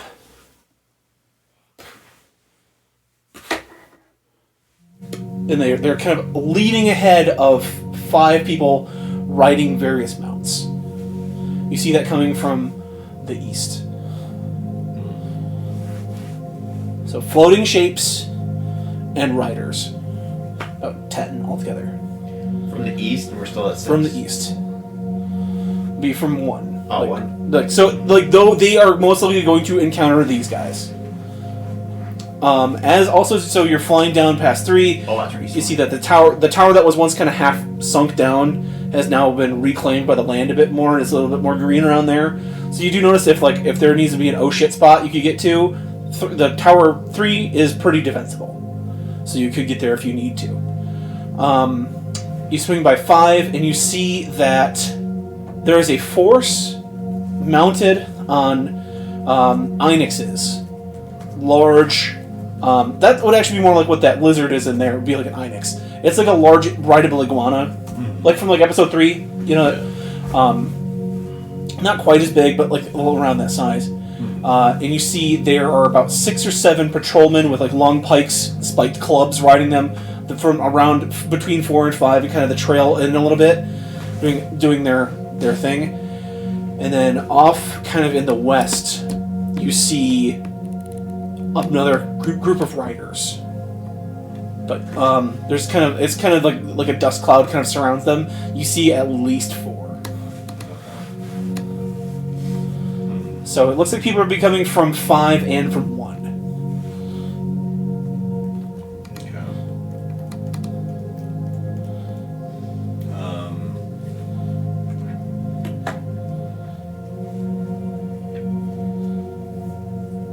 I will message back to Pyretta just to let the group know what I've seen. Okay. And say my personal advice is I think we should kind of address both.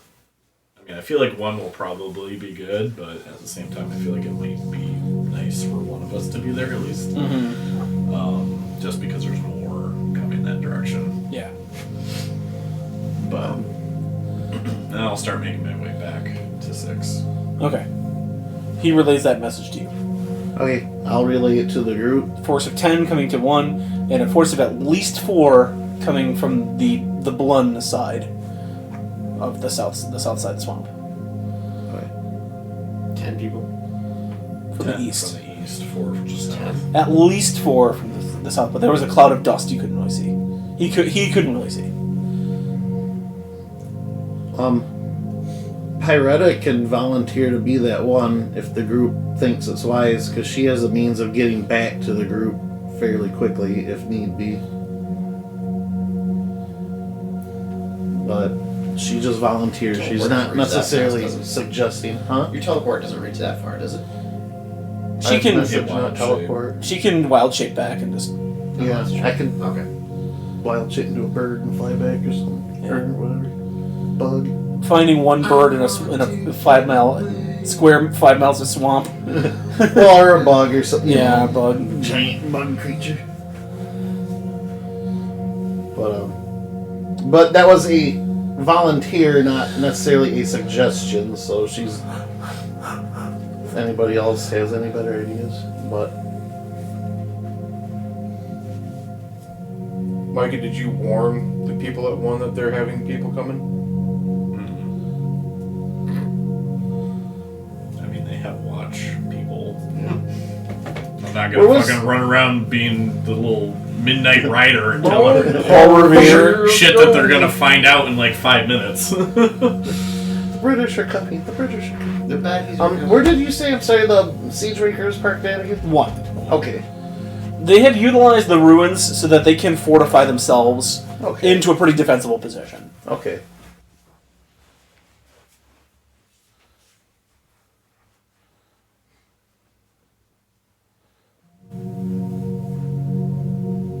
I'm not there yet, so you all discuss amongst yourselves. So Jeremy, it is you also receive the same news. I know you had some tactical things in mind.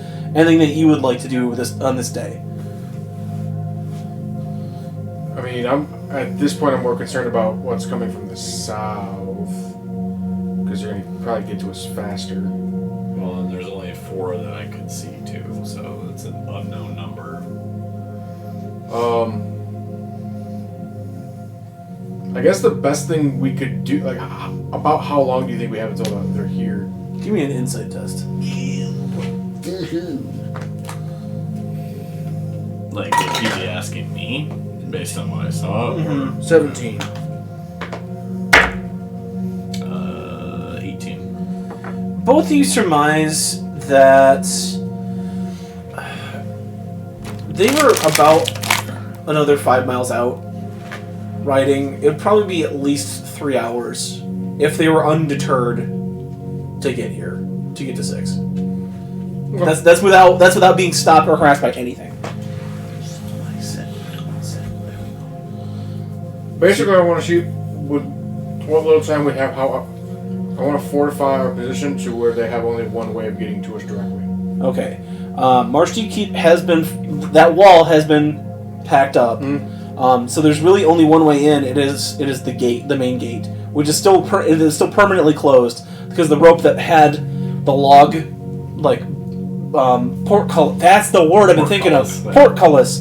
The wood log portcullis has been down and cut, so it can't be pulled back up. Well, what about that other barrier that's crumbled? He fixed yesterday. Oh, okay, that's what Yeah, he piled up all those stones, so it's 8 feet high. Could we focus or remanage our resources to get that operational? Yeah, at you that could. time? Definitely. Alright, yeah, I'll do that. Okay. I'll see Varaka is the first to help with a few people. Yeah, she is. And, hey there, We can big get man. stuff You looking to done. get some stuff done today? She's like, oh, I hope. Kind of hot out today, isn't it? Every time she walks by, she's like, good job. She's not even on the same team. But, you guys, go ahead and give me a... Don't matter, I roll the 1. Roll the 1. Well, let's see if she can help you out at all. Actually, she'll give you the help action to give you advantage. Much better, that's a 19. 19. No, sorry, 10. 10. Plus Okay. whatever you want me to roll. We'll just do... Are you proficient with any tools, Jeremy? I have cartographer tools on me. I can draw a map. We'll do your The sign keep is this way. Here's what I'm doing. Wrong direction. I set up an easel. I draw a bunch of X's and circles and lines and arrows and shit. Like football plays. Alright. Alright, boys. They got us down on the halftime. Here's what we're gonna do. Coach Ragnar at the half. I'll say with the skull crushers, you're able to reattach the ropes and get it pulled up, but it's not like... If that thing takes a direct, like, fireball hit, it's gonna go back down. I just wanted to be able so we can retreat, cut it, and it closes or whatever. It does that, but if it's jostled, it might just go off. It's gotta work just one more time. Yeah. It's gotta work. We'll say you guys pulled the ropes back up, but like you couldn't reattach them all the way, so they're just tied to the other ropes. Alright, so, 3 hours, would that be enough time to... I definitely need help, because I'm probably not going to be moving a lot of dirt, but some spike pits. With the other group, like, where would you like to make the spike pit? Well, I'm thinking the only approach they can kind of come is that side with the wall that he repaired. Okay. So maybe just however many, even if it's just 2 or 3 or something like that on that. You just want to cover that one spot? That one spot or just a couple random spots. Okay. I'll say you could do that one spot and like one other smaller spot, like a 10-foot. Yeah, like just, 10 foot by 5 just foot to one. kind of throw them off a little bit. Okay. So that spot's been refortified. You get a few guys out and dig out a trench, get some sharpened sticks. You know, the wood's abundant out here, so you were able to get some pudgy sticks and cover it up and. Yep. So that has been refortified. That's been like your pre-fight action. Snafu's traps, or he cooks a lot of terrible meals for them to eat. Oh man. Well, they should be used to digging latrine pits. Yeah. You guys, while you're all doing this, you see Jesse kind of pointing the 3 Kreen out. He's using more archers kind of on the parapets with them. They have their throwing stars like kind of like in a couple bandoliers, and the archer guy is there again. Like he's kind of posted here with a few other people. About 10 3 Kreen altogether. You also see all morning that his hand has been in like a satchel, like he's wearing like a satchel like off to his side, and he's constantly like got his hand on something. There's a hole. But he's looking around kind of pensive, like obviously kind of like just waiting.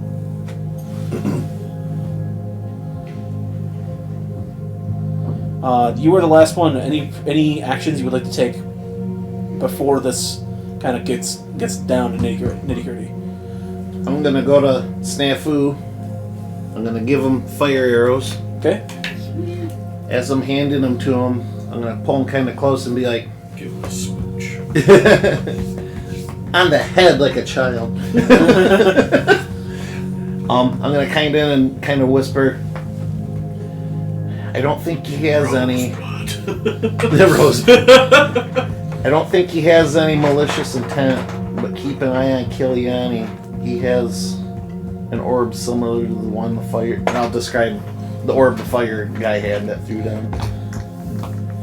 Not saying he might be up to something malicious, but it could get out of his control. So maybe keep an eye on him. He does have convoluted plans, it seems. Of course, then again, I don't pay a whole lot of attention. They're admirable, but the elements can get out of hand very fast. But yeah, that'll I'll put be. him down. Got it. I can't really think of much else other than waiting until an appropriate moment to give them those fire arrows, like for combat and whatnot. How long did that last? Well, that's what I'm saying, waiting until, because I think they're about an hour long for 12, so I'll wait until the moment's coming up. But anyway, so I'm with the main party, yes? Yes. Okay. So we're not sending anybody over to one, or Nah, they're on their own.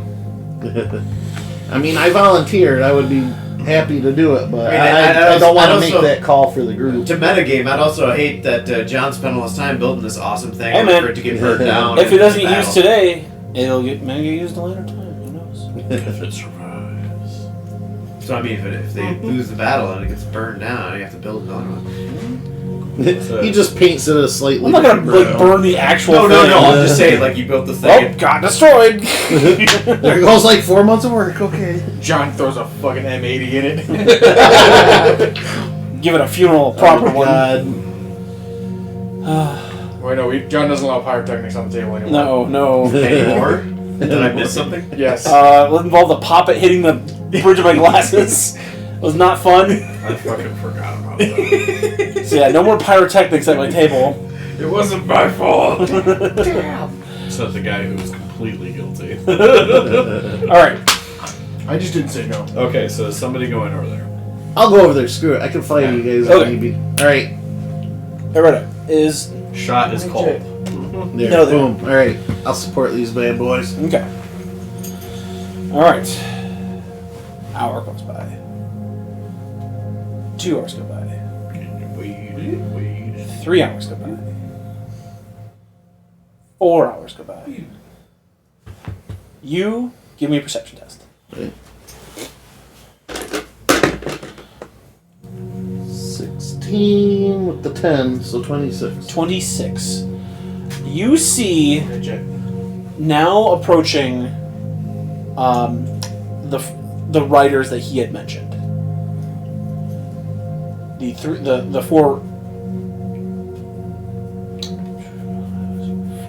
four riders on horseback. You see what appears to be another elf, got a pale skin, got like a bluish tint to her skin a little bit, long flowy robes, 2 angelic wings on her back, riding a crodlu, like a bird, and she also has a sort of a headdress on of like crodlu feathers and various like wind adornments, like hollow bird bones that would like kind of clack together. She is flanked on one side by. I just pictured Haiti lady with wings. Oh God. Oh wow. Talks like you're too. Who'll be in charge of this here thing? Oh man. On one side, you had she has a sort of straightened out, kind of not fully armored, but he's got like a bone breastplate and like a sort of like a bone club shield. He looks like a priest sort of type of person. And then you have a very lithe midriff kind of showing very attractive young human woman, and she's kind of playing a flute on a very erratic, like like a very crazy melody as they kind of like ride close. And the other one is the other rider is just a more generic looking cultist, like 3 named NPCs.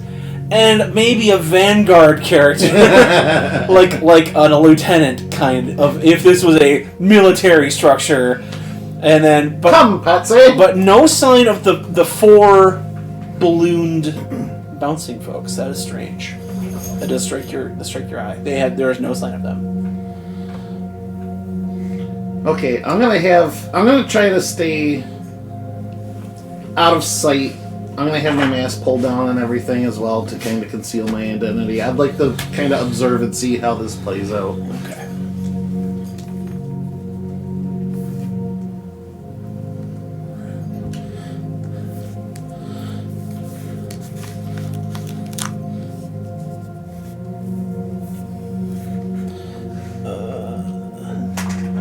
Not you. You're a demon.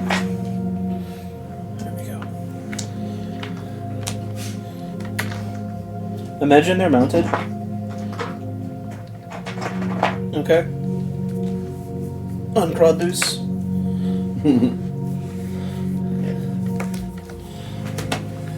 Okay. They ride within, obviously with like the archers here, kind of everyone ready to attack. They ride up to this gate, and you see, the elven woman kind of put up her hand, and all the riders stop. And she trots forward a little bit further. She says, "Pleasant day to you. I was summoned here by someone named Kiliani to witness the rising of a water lord, as if that would be something worth merit. I have come to meet the council I was invited to see." Now, did Kiliani divulge any of this to us? He told you that they were coming, but they didn't know if they would be vengeful, like, just attack, or, like, want to just talk. Okay. Is there anybody kind of in charge, in the lead of the Siegebreaker operation? The dude you're standing next to, the large ogreish mutant man. Spike Day. Spike Okay. Day. He says, you see him kind of with a hand on a large javelin. The old dip twist. He says, "Lord Kiliani say, no one to go through these gates without his permission. You no one. You stay. Me get Kiliani." And he kind of nods at one of the other mercenaries, and you see one of them kind of mount up on a Hi, Ron. Crodlu and start to ride off. And you see her kind of like, "Very well." And she kind of gets off the horse, or not the horse, but her mount, and starts just has a long spear. She pulls it out, puts it on the ground, and you see her friend kind of like lean over and says, "So are we going to kill them or what?" And she's like, "Not now. We're going to talk to them first. Then we might kill them. Patience, Windhammer. You have to learn the patience." More And civilized. for them, for now, it's nothing but calm. Give me another perception. Okay. In the distance, you're. Yeah, they're trying to like workout balls or medicine balls. They're like The testicles and the one South Okay, Park. 22. It's quiet. 2. It is very quiet. As you're kind of looking around, you notice that some of the archers that Kiliani had posted are gone. Okay. That seems. You don't see any signs of struggle, though. There's no, like, bloody handprint or, like, Right. corpse strewn, but they're just not there. Okay. Is there anything flying in the sky right now? No. No. With the 22, not that you can see. Okay. I can go twice as high. Something doesn't seem right, so...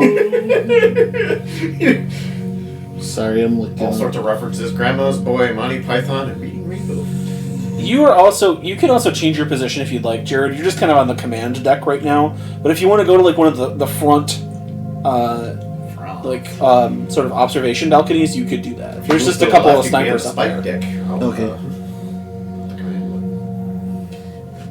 I'm going to do that, and I'm going to also enhance ability for wisdom checks. Okay.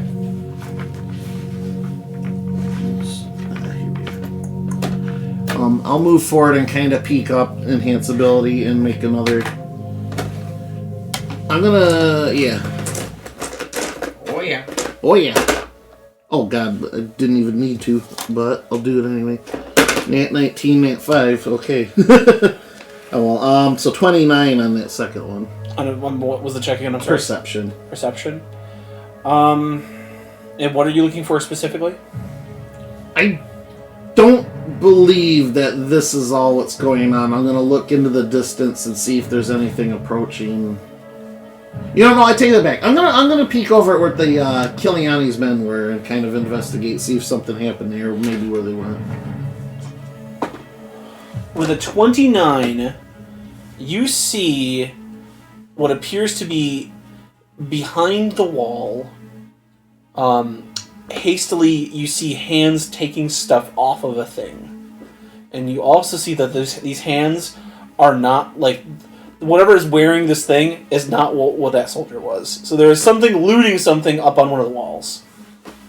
Okay. Are there any of the archers on the siege breaker near me? I'll say yeah. That's the catapult crew. Archers are up on front there, and they have some spare archers inside. Okay, yeah, because I did want to change position too, so. So you want to be like Get a on the bit deck. closer, yeah, so I can see you better. Okay. Okay. I'm gonna kind of nudge them and point off. I think something's happened to them up there. Should we go see what's going on? Yes, come with me. Okay. And you guys want to exit out that exit? Be sneaky about it, yeah. Give me stealth.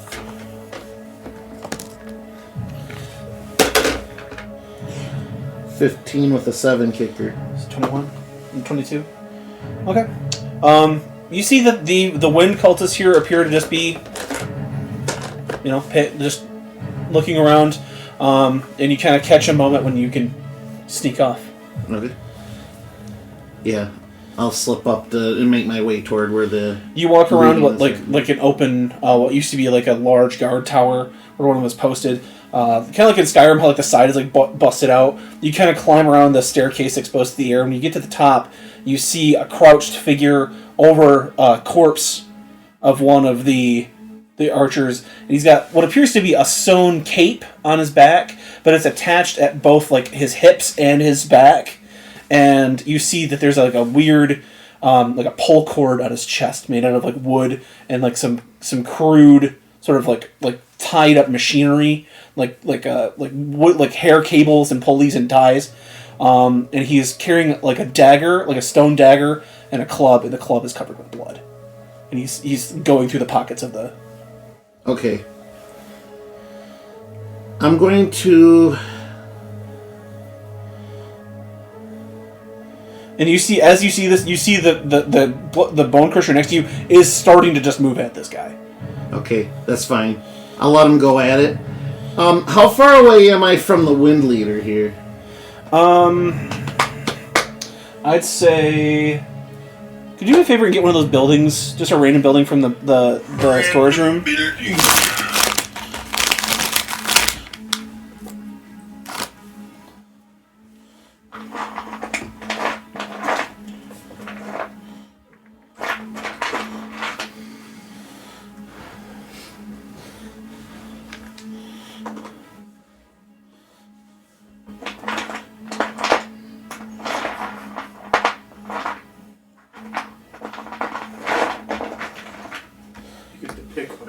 Which we'll probably need anyways. Use. Save that.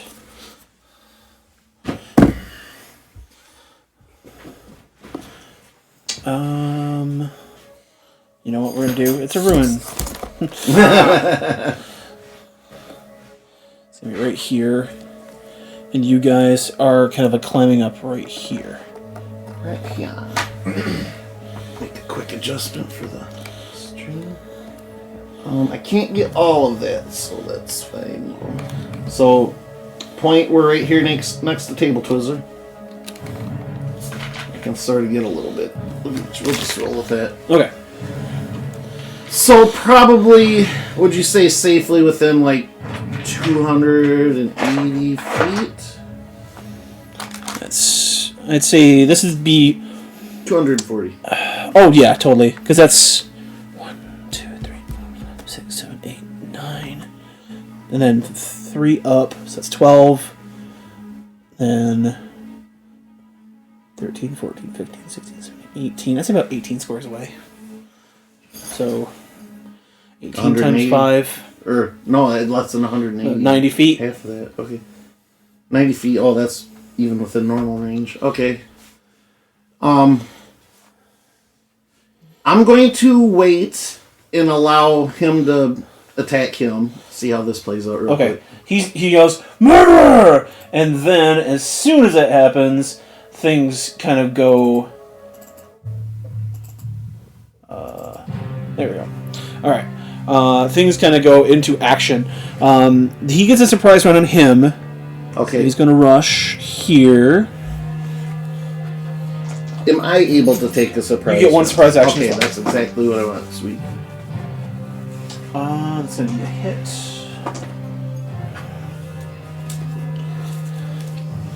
Fresh sheet of paper for a fresh meeting. How fun is it fighting yourself, John? It's actually not as hard. A lot of people are going to go through all the numbers, but like I just know, like, oh, he'll do this effective this amount of damage, and that's any DMs out there. Don't make it hard for yourself, man. Just tell the story. Don't get bogged down in the number crunching. You do have experience, lots of experience, though, too. Yes.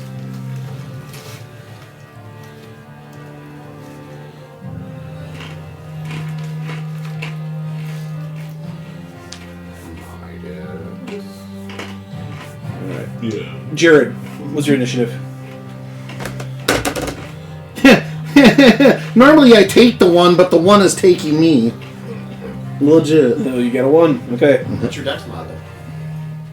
2. So you got a 3. That's okay. I get the surprise round. That's kind of what I wanted anyway. So.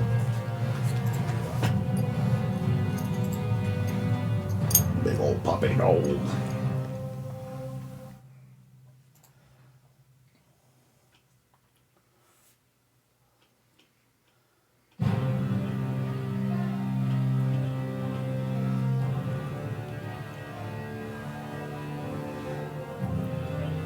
For some reason, when you yelled murderer, I just thought of really old Family Guy where that old lady's like, murderer! Murderer! And it's a horse behind the curtain, and he's like, they're saying horses are terrible people. Nice. So you know the movie Brave, right? The Pixar movie with the bright red hair girl and everything. Well, I can't remember who told me, but somebody once told me the way her dad says her name, Merida, right? Yeah. Sounds like he's going, Merida! And then I cannot unhear it, like murder. Oh, what's that guy's name? He was the main character in 300. Leonidas? Yeah, Leonidas, yeah. That's the actor who does her dad. Oh, no kidding. No. Awesome.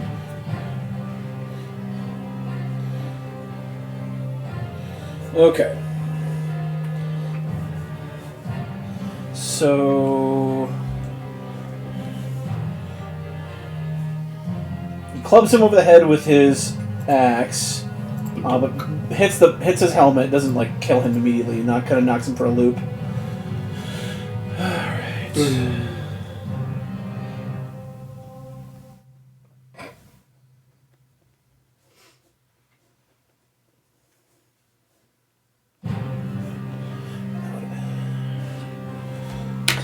Okay.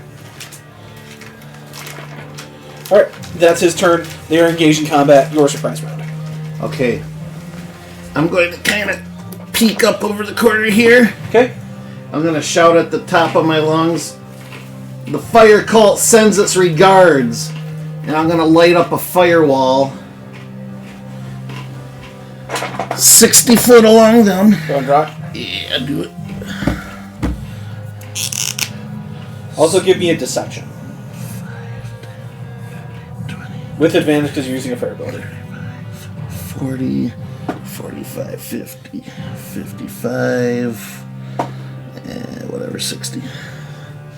And then... Pulsing away from them? Yes. Or wait, excuse me. I want the wall here. I did that backwards. Like these. I get 10 foot of width. Thank you for pointing that out. I had it in my mind. I was just drafting it. Right. There's that. And I'm casting that as a level 6 spell as well. Okay. I think the dog farted, so that's going to be a level 7 firewall now with the gas. Dog. I mean, you know me. I'll take pride Okay, in so my the fart. wall's surrounding them. It's forming on them and blowing 10 foot toward the siege breaker. Okay. So if they were to run to approach the siege breaker, the others could push them back into the flames. I gotcha. So, you made your deck saves, right? I was seeing you roll there.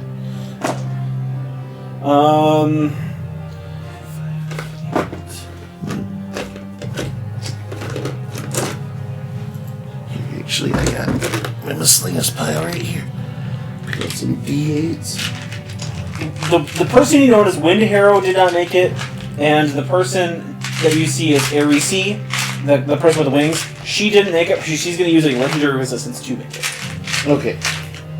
I'm going to dig out some D8s. I'll make that deception roll too. I haven't forgotten about that. Yep.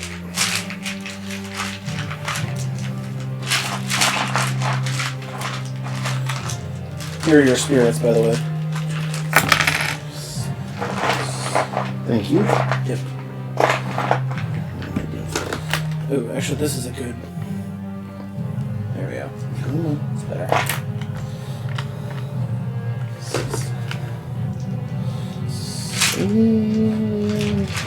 That's what I need. I should just leave this as a bag or something on its own. I also want the rest of you to roll me To roll up. initiative. Deception roll. I got 5. I got 9. 21 for the deception roll, John. With advantage? No. Didn't matter. Okay, same thing. Okay. What was your initiative, Leonard? 16. That was 6. Alright, cool. And even 30 fire damage, half as much if they made their save. Okay. No resistances if that matters. I probably doesn't, but worth mentioning. Yo. This dude installed Windows installing tool onto a fucking hard drive. A terabyte-sized hard drive. He installed the programs to install Windows on Yeah. computer. It reformats it. he lost 700 gigabytes worth of data, and it has now bricked his hard drive into 32 gigabytes only. Are you kidding me? Why would you use that as a fucking boot drive? That's what I have, a shitty little fucking 32 gig hard drive or thumb drive. That's all I use it for is install Windows. While he's gone, the rest of you, that 4th hour hits, you see a trail of smoke at hour 3, and it just keeps getting closer. And as it arrives, Dust cloud. you just see that wasn't a dust cloud. That was smoke from the fires of whatever these people are bringing with them. As you see the swamp from the south kind of coming to you is just ablaze. Are they lighting everything else on fire, or just? They are just lighting the swamp on fire as they work through it. Of greenhouse gases, like global warming. Come on, you're not helping things. I think since they live on a planet where defiling magic is a thing, I don't think they probably care about green energy. How do we have like stuff outside of the tower, like carts and shit like that? No. It's all just swampy marshland. What if we just pretend we're not home? I mean, you Instead can. of us lighting things on fire, the ones approaching us are lighting the jungle on fire. I mean, I'm lighting shit on fire. What are you guys doing? They're lighting the jungle, the woods, the nature on fire. It'll come back. Jared, after you did that I don't think action, about Yes. that. That's how it you works, see so this it person does not have to do with people. here. Oh, this is a zero sugar one. Hell yeah, it's actually pretty good. And the person referred to as Wind Hero kind of point at you and say, "Oh, the fire cult gives in regards, do they? Well, then consider this my reply." And then she just waves her hand, and a bolt of lightning shoots out from her hand right to where you are. Go ahead, give me a dexterity saving throw. Unlimited! Not so good, but worth it. That'd be a 12. Okay, that does not save. I mean, you say worth it until he rolls the damage. Well, hopefully, if the deception works, it might still be worth it. Actually, wait.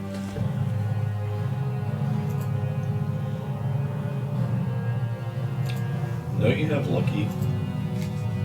No, actually, this is the one character I did not take. Oh, okay. I was like, I can't remember. When I take lucky, I try to sort of work it into the character stick. I gave Cap in it because I made him Jack Sparrow, and Jack Sparrow has fucking luck out the ass if you ask me. But I didn't really see a good reason to get to her. 28 points of lightning damage, and the rock, like that you're kind of crouched behind, just explodes into various bits of shards of stone. You said 28, I'm sorry? Yep. Okay. And then she is going to burst through and ride. She'll take the damage over here on the Kradu. Did the Kradu make its dex save?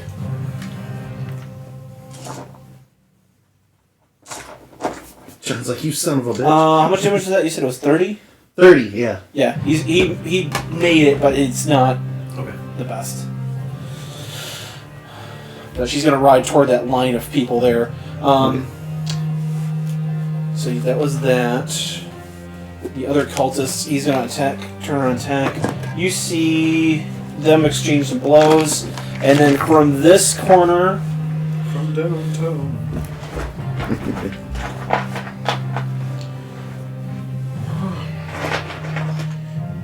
you see them. The other people pull that cord and like it's this pulley system that you see made out of wood and a sort of there's a glowing blue glyph on the back of this pulley. And this dude flips, like floats up in the air and then does that like a big jump, almost like with a wingsuit attached to their back, and they float like boom right there. And then it deflates and sinks back to the back. So they are deployed right there. And there's another one. Let's use commoner, fuck it. Is behind these guys.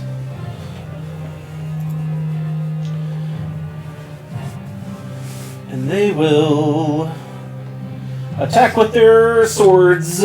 Watch. Okay. So these guys are gonna run and help her out then. Here. He's going to engage here. Alright. So they're kind of clashing swords there as the end of their turn.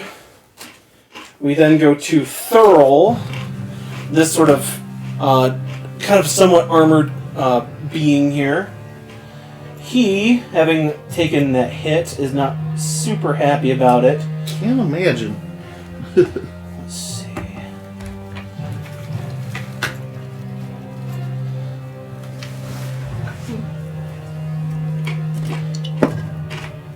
What level spell did you use for that firewall? The firewall I cast as a 6th level spell. Yes.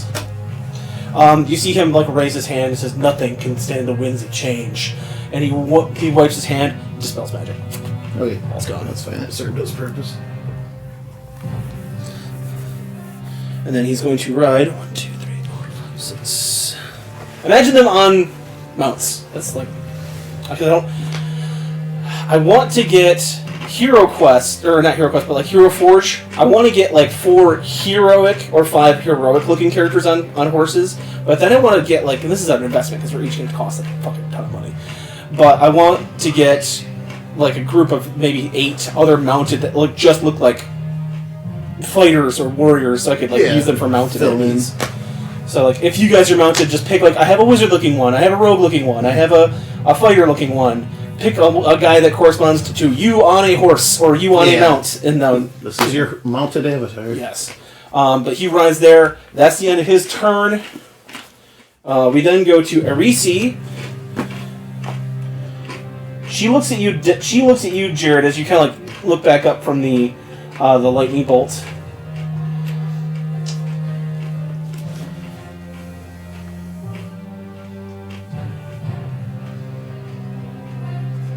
And she's also going to cast a spell at you. She's going to cast Ice Storm.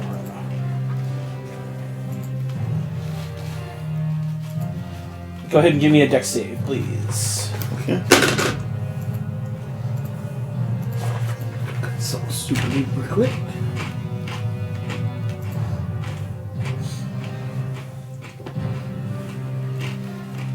I think I can beat you on how loud your crunching is, Micah. I know. I've never found corn nuts even edible. I don't get why you guys like them. I've tried them, I like just can't. Like once a year, I'm like, ooh, corn nuts. Yeah. I just couldn't do I'll it. get them as a regular snack. They're a delicacy. No, not getting any corn nuts, people out there. I'm just saying. Couldn't tell you the last time I even had one. It's okay, I don't understand. I can just sit there and eat runs. I make 4 decisions in my life. Or decisions. Oh no, now they're 4 Twizzlers. Hit the wrapper. Hell, I couldn't even tell you the last time I had a Twizzler. I love Twizzlers. My dad, whenever we'd go to the movies, he'd get Twizzlers. And so I always associate James Bond movies with Twizzlers. Same as before. I didn't make it. 30 points of damage. It's 20 cold and... I'm sorry. 15... 33. So it's 18 cold and 15 bludgeoning. As this just ice and snow kind of piles on this roof, and it actually starts to buckle a little bit under the pressure. Okay. And she says, "It would be wise for you fire freaks to stay out of my way. I've got a lot of killing to do today, and I don't want to have to waste some spells on some nothing people." And she starts to ride as well. I mean, their cultist one here too. Alright.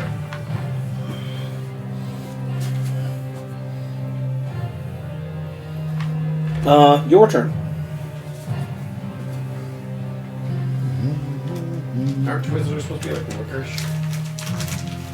It's not black licorice. I know No. it's black licorice. So. It's cherry. It's like strawberry.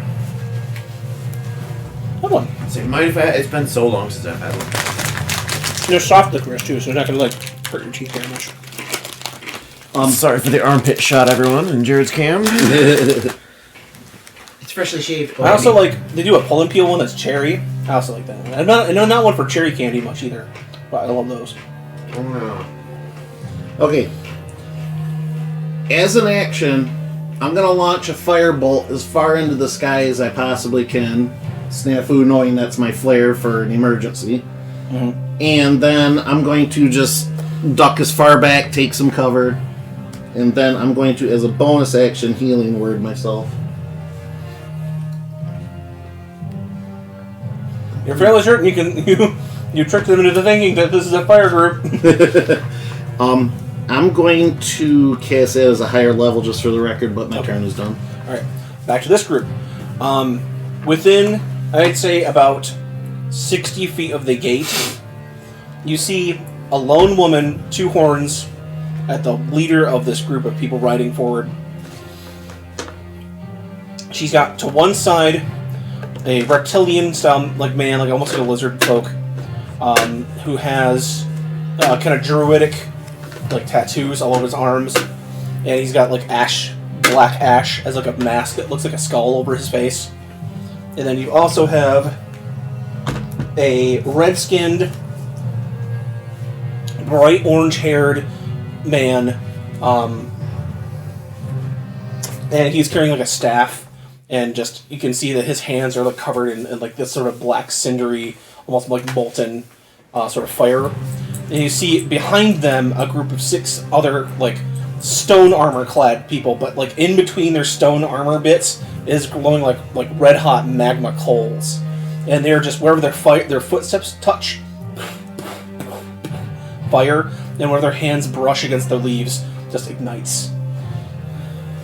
Okay, so I may have missed last week, but somebody with a higher deception than me, can we just not be can we just pretend like we're not here, or be we're just random people holed up in this tower? I mean, I'll give you guys a solid 5 minutes to plan. I'll say you guys are kind of huddled up somewhere where you can see out here. I mean, they're looking for a grail. So we already got one. They've already got one.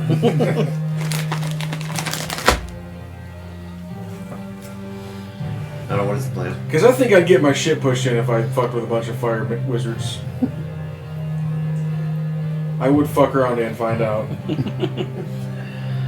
Rockdar looks at his mostly nude body. Guys? Yeah. I don't feel too hot about this one. Not yet, anyway. You see Kiliani How many again? step forward a little bit and says, "Don't worry, we've got the rain on our side." You've got water god. I look up.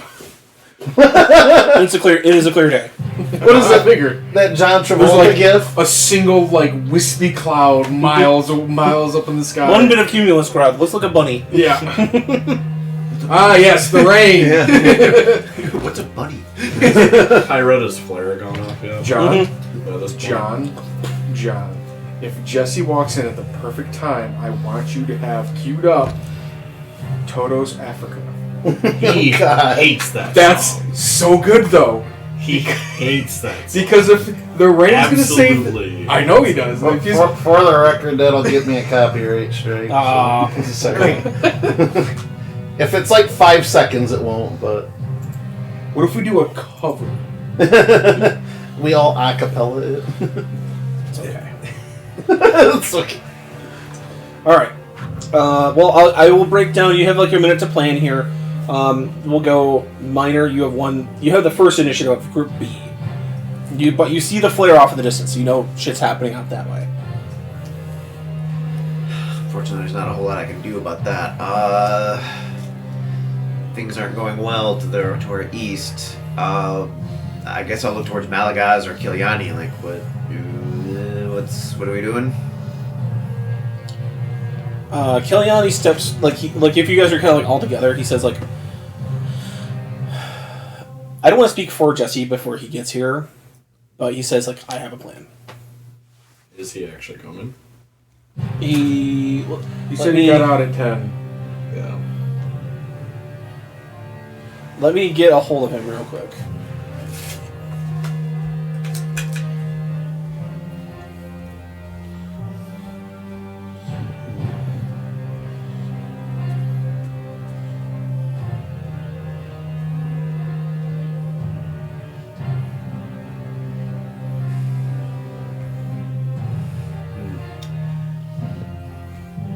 between me flying around and them actually getting here, that'd be a long enough time for a short rest, right? Oh yeah. Okay.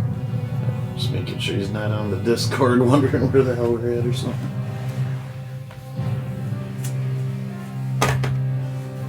How many of them are outside, John?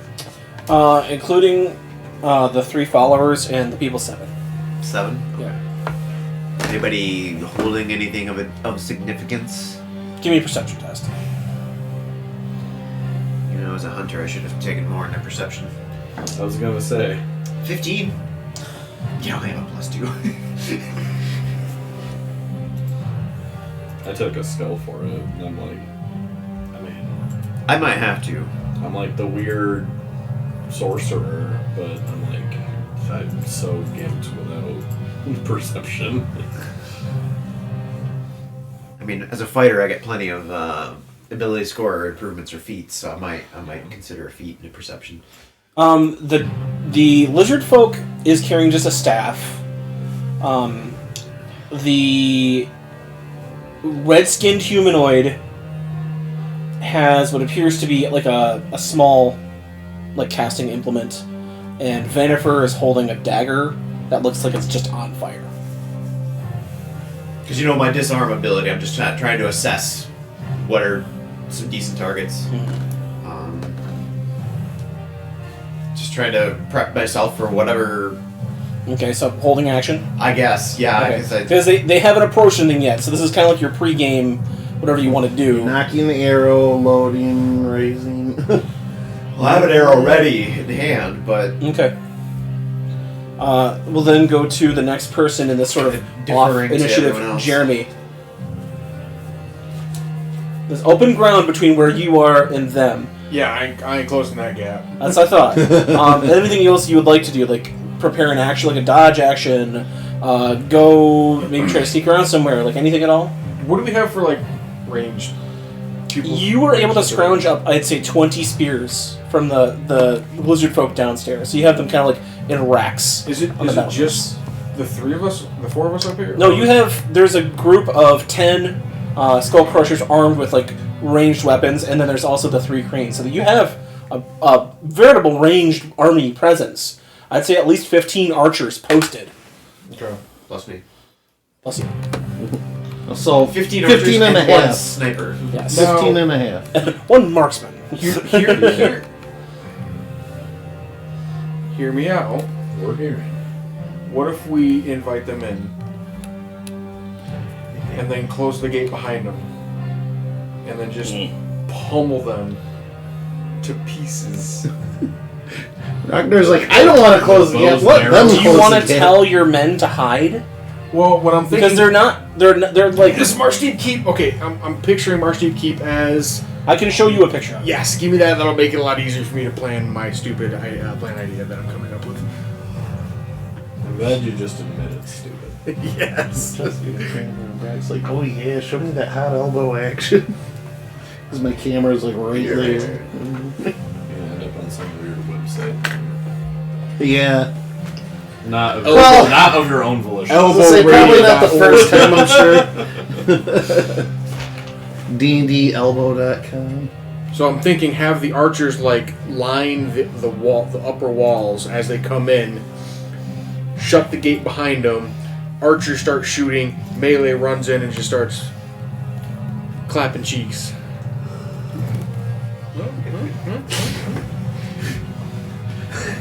OnlyElbows.com. Oh yeah.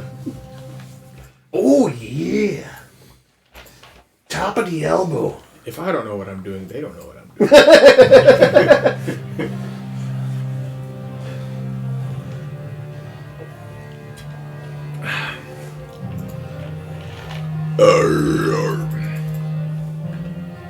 Yeah, Okay. perfect. So your men are along this line of wall here. Okay. Don't mind these other gaps. These are these don't exist. Okay. These are all sealed up. That was the one that was all Okay. So everything's sealed up. The only entrance is the that pink sort of thing Gate, yeah. that has been repaired. Yep. They are like kind of like Wallace is up now. He fixed it. he fixed it. How high is it from the walls to the main floor? 20 feet. 20 feet? And then you have a moat here that's waist-high water. Nice. It's like I said, it's a defensible position. It's good. I mean, my idea is not horrible, Micah. I like how you have to convince me, not me. I'm willing to hear. Listen, I'm spitballing. All right.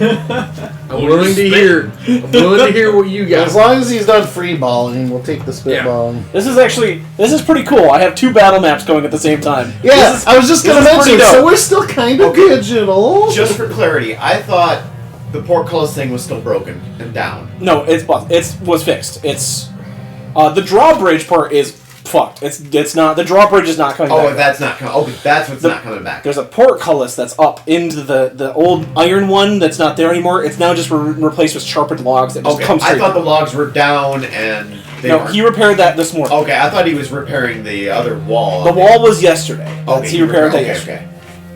Okay. I just wanted to be clear. Yeah, we're Crystal. What do you think, Micah? I think Jesse should get here soon. Me too. I'm kind of keeping an eye on the street. I haven't seen any lights. He hasn't answered my message, so you might be driving. Could be.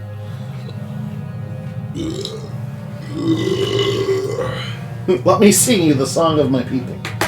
I mean, how many melee do we have? Melee fighters. You had 20 people altogether. 15 of them are armed now for archery. You can also you have 5 just bruisers kind of behind the gates. Now you could redistribute some of their people because Gar and his people are in the keep itself. They're kind of in. They're just below. They're in this area by the stairs that lead down. Are they fighting as well? They can. You know that Jesse has told them to guard, essentially, the temple at all costs. Gotcha. Guard the temple. Because I'm thinking if we invite them in and they just see the group and not all of our reinforcements, they'll be they'll let their guard down a bit. And then we spring the trap. Midas, you stink, my guy. He farting up a storm again. Crack a window. The fan is even going. That's the thing. Woof. Stirring it up. Kellyanne says, I would not... I mean, that's a plan we can do, but they are not getting into the temple. I worked too hard getting this node up to sacrifice this. We don't want you to fart in the center of the room, dog. You wind elemental. Yeah, for real. I mean, plan B is to close the portcullis and then hit them with arrows as long as we can. And then once they break in, we'll take them in melee combat. I'll say this. That's your turn is kind of offering the suggestion. Micah. Stinky boy. Oh, good boy. I'll say... Yeah. I mean, how easy would it be to hide everybody, John? Or hide... They're in battlements right now. The battlements are 5 feet with arrow slits that show them down. They can just all crouch. Okay. And like I said, they're about 60 feet away, so they're not right on top of you guys. So that's 10, 20, 30, 40. They're right kind of below where that line cuts off. At the bottom of the screen? Yeah. Or the map. Okay. And they haven't stopped? They'll be approaching the downed portcullis, or the downed drawbridge. Gotcha.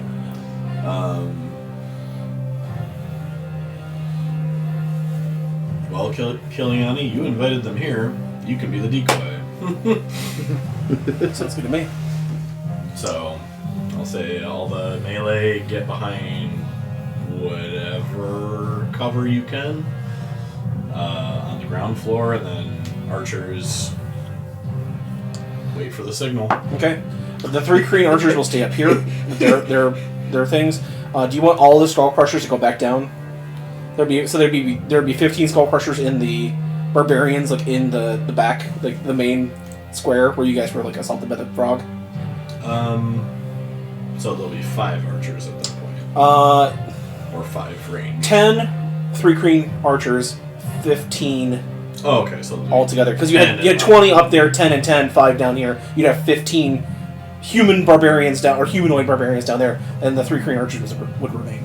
Yeah, that sounds good. Okay. I was going to say, if you want me to hide, just roll a I nat didn't 20. even need to ask. I rolled a nat 20, so that's a I was just 35. assuming you were going to. And it's like Batman. You look over and Snafu's just gone. I was gonna say, Snafu's like, I am the knight. Snafu pulls a Homer into the fucking bush. Yeah. Except it's dark. But it's a wall. And then for Jesse's turn, he pulls a blue glowing orb out of his satchel, but he's holding it in his Muttering.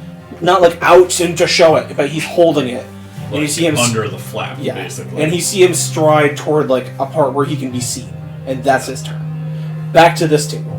All right.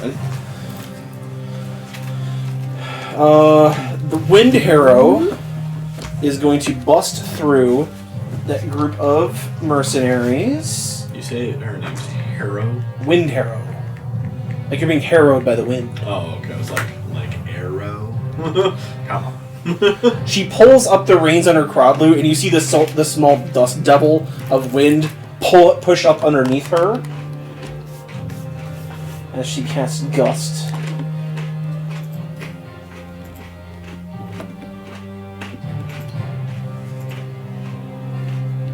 I'm sorry, I just need 2. I'm trying to think of things crunchier. Maybe grape nuts? Pebbles? They're real crunchy. I don't know how strong your teeth are. You're not really chewing much. Well, you're more chewing than you are crunching. Fruity You'll be pebbles. gumming soon. Yeah. Cocoa pebbles. Yeah, she'll do that. She'll do control wind to do an updraft, and she almost double jumps with her Crodlu. Yeah. Sheesh. And then she's just off. She's and she cackles as she rides down the trail. Okay, so leaving combat more or less. Yeah, she jumped over the barricade. So she's just riding toward the keep now. Like cackling. Okay. That was her turn. Cultists, they're going to attack. And they're going to miss. This cultist is going This is to... apparently online. I see that. Ooh. Takes and shoves this one. Cracks his neck. He's dead. Turns on you. Then he's going to close the distance with his other turn. Okay. Alright. 3. Thurl.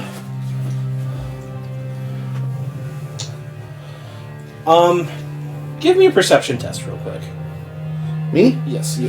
He's gonna want to kill everybody. He wants to be very thorough. Very. 24.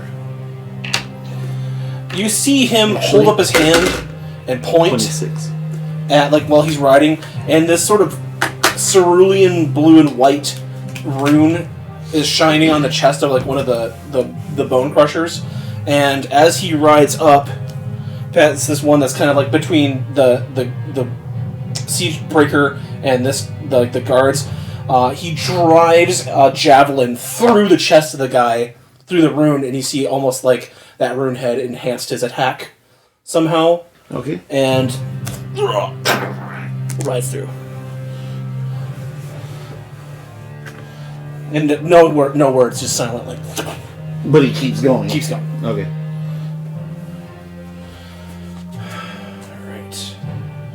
Alright. Irisi is going to follow behind, not taking any actions, but she's going to prep an action. So she's going to be behind him. Attack of opportunity. 19? Yeah, I'll say she takes a hit. So Irisi's going to attack damage.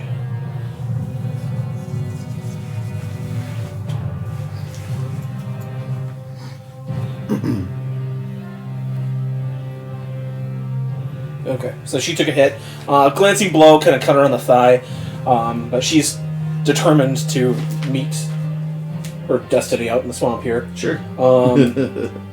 Mercs, they're just gonna keep attacking. Yeah. Your turn. Alright, is this guy within range of me? 5 foot? He's not quite up to you yet. He's just approaching. But I will say, you also notice that where he's stepping, like the floor is like covered in ice and is starting to crack under the pressure. Okay. I'm gonna start running to the edge here. Okay. Granted, I don't provoke opportunity of attack. Making sure he's still within range of it, I'm going to summon my fire elemental, and we're going to teleport 15 foot down, and I will take the rest of the fall, whatever that might be. Okay. I think it's 1d6. Give me an acrobatics check. How high up are we? Just curious. I'd say that's roughly 25 feet. Okay, so it'd be a 10 foot fall. Okay, that's not too bad. What are you making me roll? I'm sorry. Acrobatics. Acrobatics. 14 with a 2 kicker, so 16. You'll take half damage. Okay. Just 3 points of bludgeoning. Oh, that's. It hits your ankles kind of hard, but you're fine. Yeah. Okay. When we go to teleport, that'll create the fire explosion for 15 foot, encasing him and doing whatever to the What building. it does is when he starts to run after you, and the whole building collapses with him on top of it. Good. That's what I was hoping it would do. And then I'll land, whatever, as close as I can here. Okay. Action movement is action. Okay. All right. Or it's action. We are then back to this table. I'm gonna roll initiative for them. I've never had 2 rows of initiative before. This is gonna be a first. So, I've had to make a lot of camera adjustments. This is Jeremy, Scene 2. Micah. Jesse said that. Yeah, they told me to get off my phone. Oh, John, would you like to go into the Discord chat so Jesse has a voice? He's gonna remote. It sounds like it. He's Well, online. it's online, yeah. Okay. Yeah, Oh, yep, he's there he just is. watching- Okay. He's just watching on Twitch, I guess. So. Okay. Cool. Yeah, there, now he can chime in. Sorry there, Jesse. I was running a couple encounters. I'll have you up in a minute. We'll get you a voice. Yeah, it's okay. God damn, why can't you do more instead of run literally Your just about Xbox is everything? lagging. Your human Xbox is lagging. Okay. Oh, the puppy dog.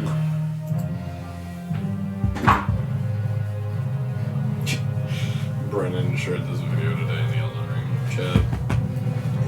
I didn't recognize the zone he was in, but he was walking along these ruins, and all of a sudden, he saw a player phantom, not a bloodstain. Mm-hmm. Just all of a sudden, just facing the ground, impaled obviously by something that's holding them up. Oh, this, jeez. And then just went.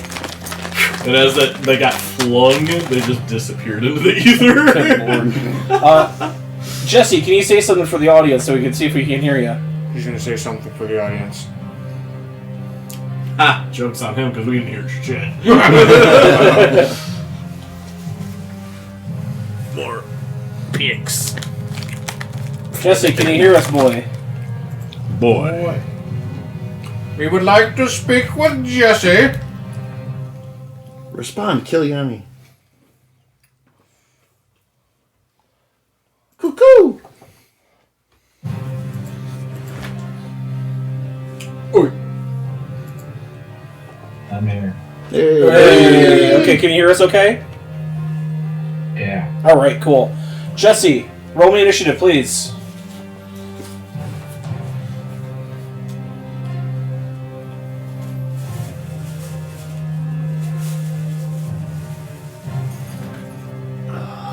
You may have done it D20. I don't have the chat up on Roll20, so if you can tell me what you get. I rolled a 10. 10. Okay. 10.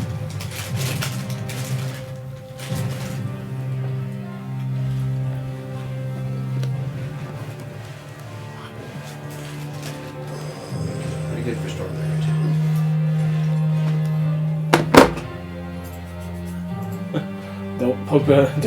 Don't shit on me, Lappy, please. I know I'm asking a lot of you right now.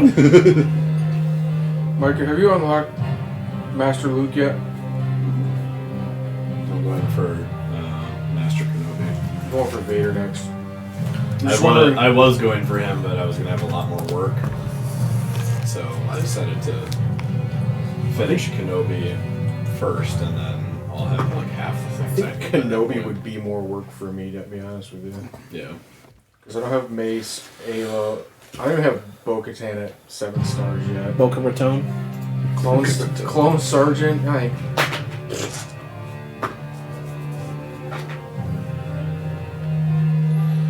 Give me one moment, guys. I just gotta get them initiatives, and we'll be right as I rain. have to get Grandmaster Yoda up to 7. I've got him at 6.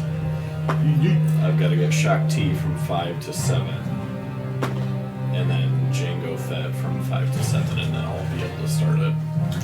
The That's reason, the last things I the have to do. reason I'm going with Vader is because I'm working on all of my clones right now. Yeah. So that's like half of his people are clones. Yeah. And I'm ready for him. The last thing I have to do is get the Bad Batch.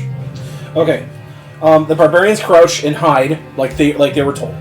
After that, the archers draw their bows and are settled on the targets out front. All 7 of them. Minor. Jesse, you know what's going on? Because we kind of... Yeah, let's film Okay. if we can. Why do that? I'm going back. Okay. Jesse, you can hear me all right? He said he can hear you fine. The rest of us are choppy and laggy. Okay. That's as long as you can hear me, that's fine. Are you able to speak for me? Yeah, and I can't speak for you. I can only speak for myself. Okay, well, you can do that. So what you had accomplished the first night was what you had told me on our previous little message. So you are... Hold on.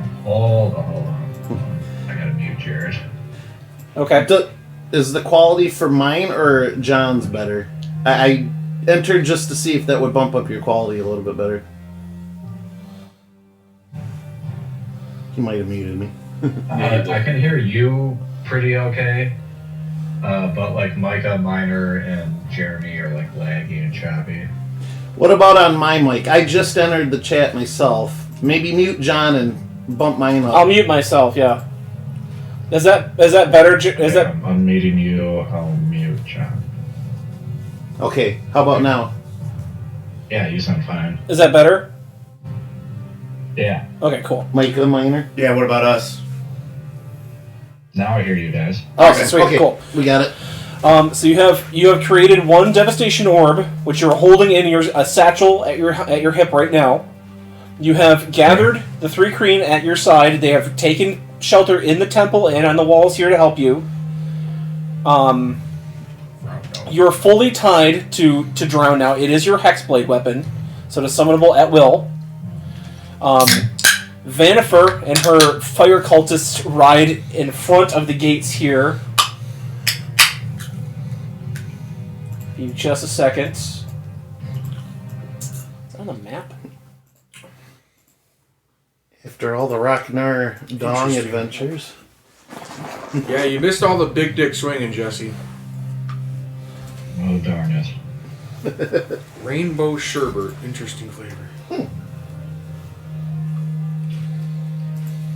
Another fantasy come true that I missed out on. Too much time on Ram Ranch. 18 cowboys. Okay. 18 naked cowboys. Broke Ragnar Mountain. What is that? And why can't I select it? That's so weird. John, would it be simpler to point the camera at the table? No, the table is a separate. The table is a separate battle going on right We now. have 2 different things going on right now, but We split the team. we can show off the siege breaker a little. And why are we fighting? Because you invited these crazy cultists here. And they just started attacking? They just showed up. Nothing's happened yet. They're going to, Okay. I assume. Because they're setting Well, at least- fire to the entire I mean- swamp.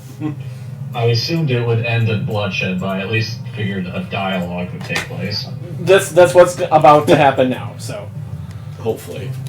Things got a little interesting on my side with the siege breaker. So while you were gone, I guess you guys would know. So I'm not gonna tell him. That would be kind of metagaming. Fair. Spicy.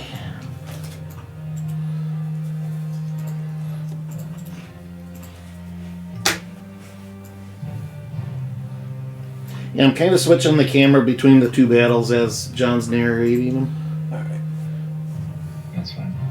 Okay, so that's that. I'm not gonna make all the 3 green. I'm just gonna say that they're there.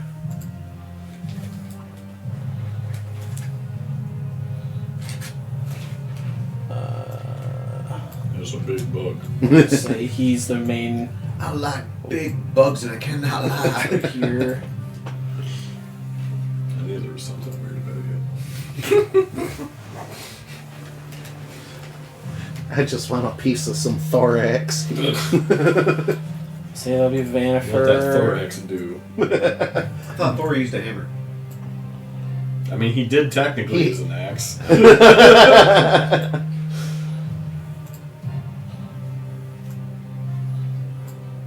But either way, he would nail that.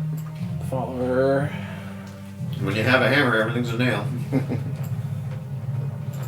Priest. When you have an axe, everything's a wood.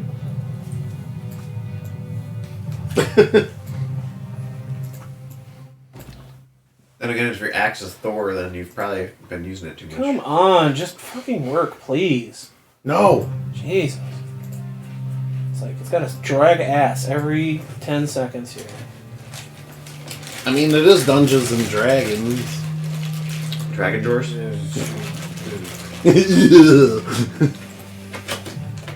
Okay. Dragon drawers. Alright, so, Jesse, you see this plume of smoke approaching from the south. As it gets closer, you see that Vanifer and her cadre burn a route through the swamp toward the keep here. And as she approaches, she stops and kind of locks eyes with you. I had you kind of step up on the battlements here to meet her gaze.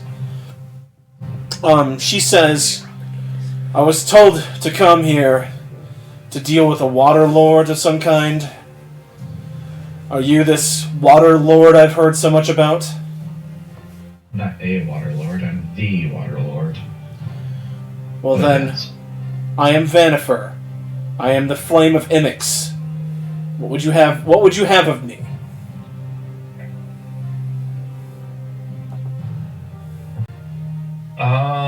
That you turn away from Imix and walk the true path of fire, and forego any support of, I forget the name, Shivar. Yeah.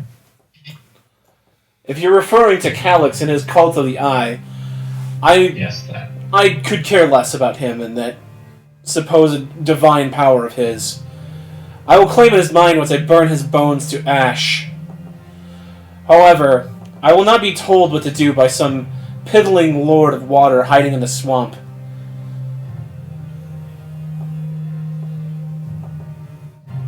And why did you come? I've come, Water Lord, to burn your temple to the ground and to claim your skull as my trophy. Uh-huh. That's gonna be a problem for me. I've become rather attached to your skull, huh? Rather, it's attached to me. Alright, with that, Minor.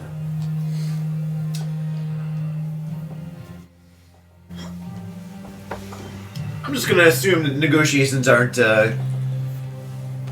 going anywhere, or aren't. Well, You hear I the... kind of. Oh, go ahead. I more want to address her followers less than her. Okay, give me a persuasion test then, Jesse. Okay. Where's Jared? Jared is off at the other sites helping with the wind cultists that are breaking through. By the The way, wind guys showed up too. They did. they showed up at the east gate, and I kind of surprised them with a firewall, and I said the fire cult sent their regards. So they think the fire cult just attacked them, but their two leaders are kind of breaking away to the base right now. So That's kind of the opposite of what I wanted to happen.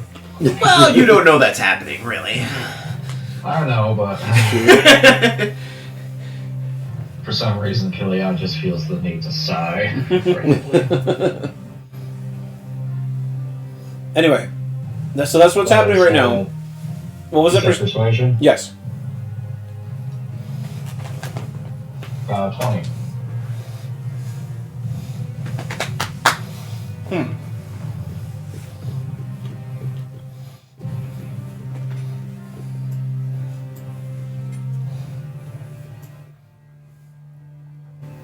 You see her 4 armor-clad followers kind of step back a little.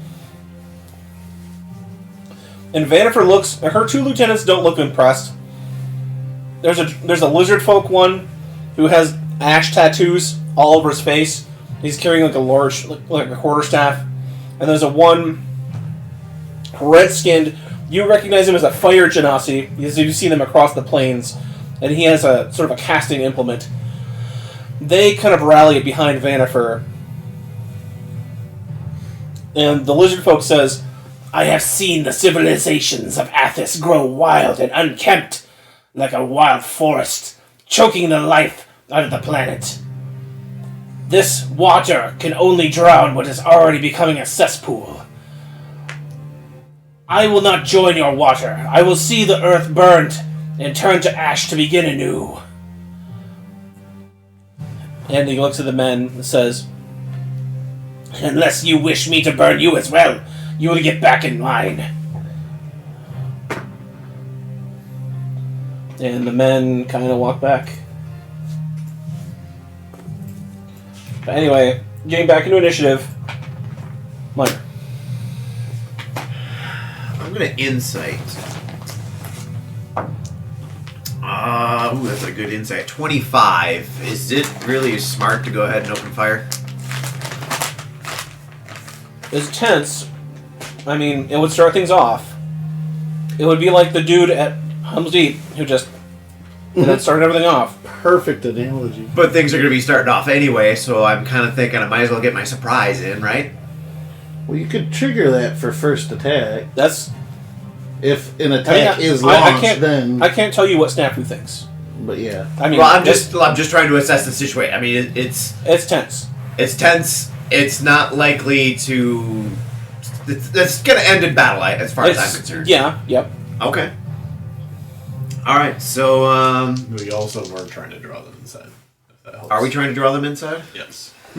You do Per know, the original plan, that's what we were doing. you have a bunch of warriors kind of crouched in hiding.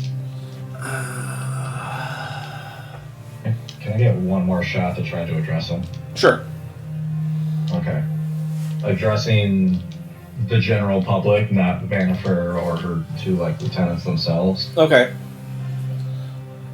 I will offer amnesty to any cultist of any creed once. They get one opportunity to, I don't want to say fall in line, but to Clean their slate. yeah, and start anew down the true path of the 4 elements working in tandem with each other, or they can be washed away under the tide that Alhydra will bring. Give me an intimidation. Those 2. 19.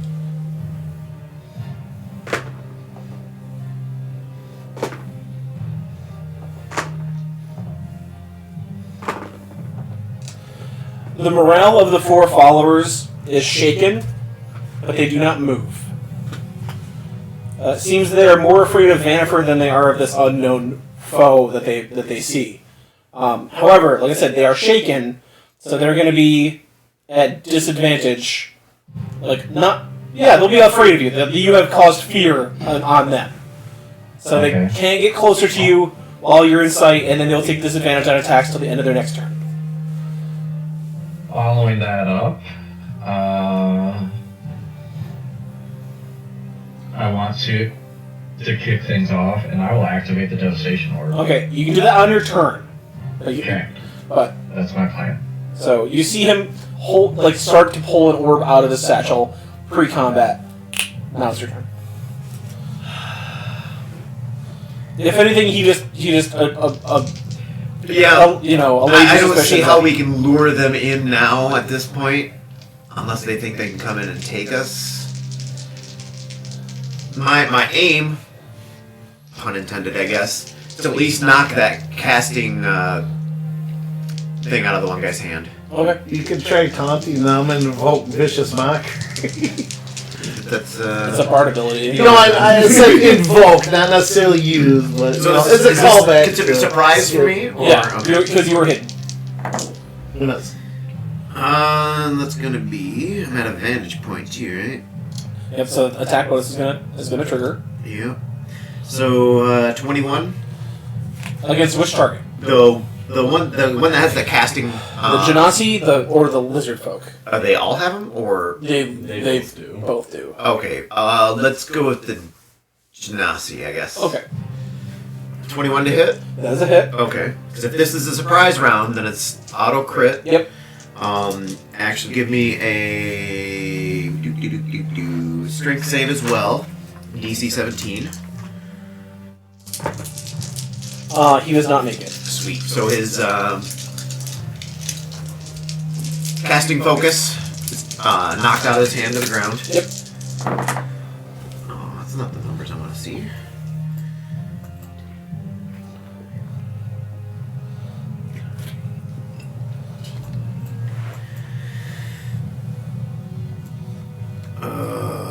It's going to be 33 points of damage. 33. Okay. All right. That's first attack. I guess I should just keep going, huh? I mean, it's up to you. Ow.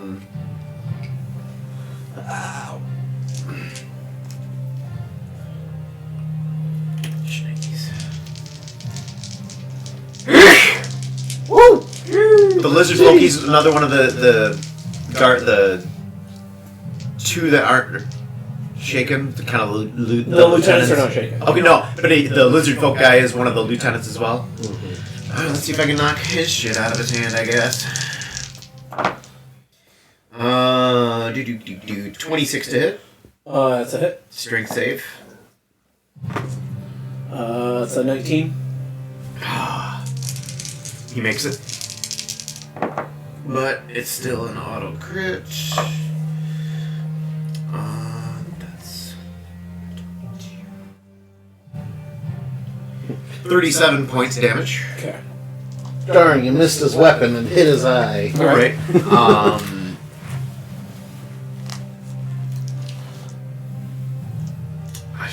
I'll hit the lizard folk guy again. Okay. I'm not trying to knock out. I'll just. 23 to hit. Make it sting. That'll hit, yes. Oh, boy.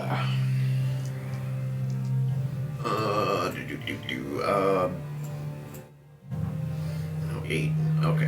23 23, okay. points of damage. Okay. Alright, you send a couple arrows into him, and things are starting to get crazy. Alright. And I will shift my position and bonus action hide. Okay. It's gonna be at 25 on that stuff. Shift hide. Alright. Alrighty.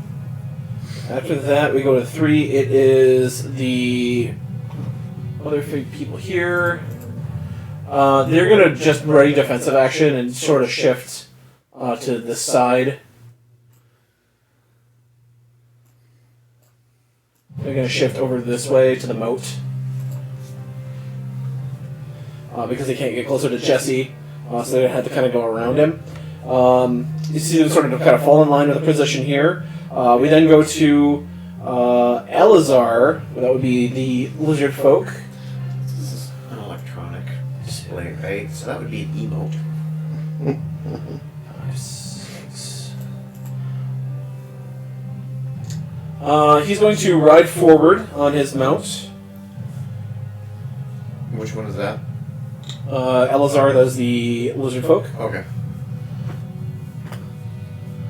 And he is going to cast Erupting Earth. You know what? No, he's not. Shit. He's not. He's going to double move. He's going to go here. He'll see these people here.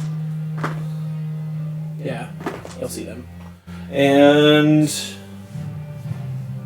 he'll cast Entangle.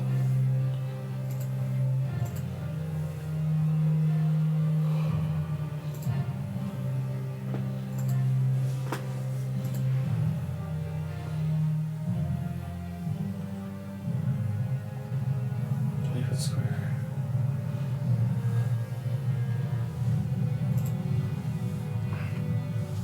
So 4x4. He will do right up there.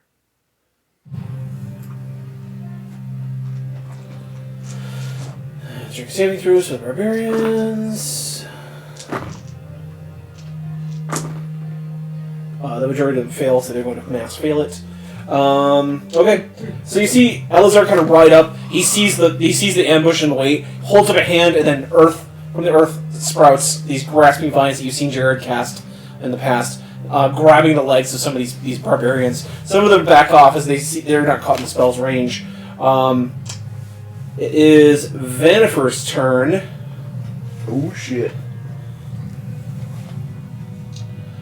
She is going to stride 1, 2, 3, 4, 5, 6.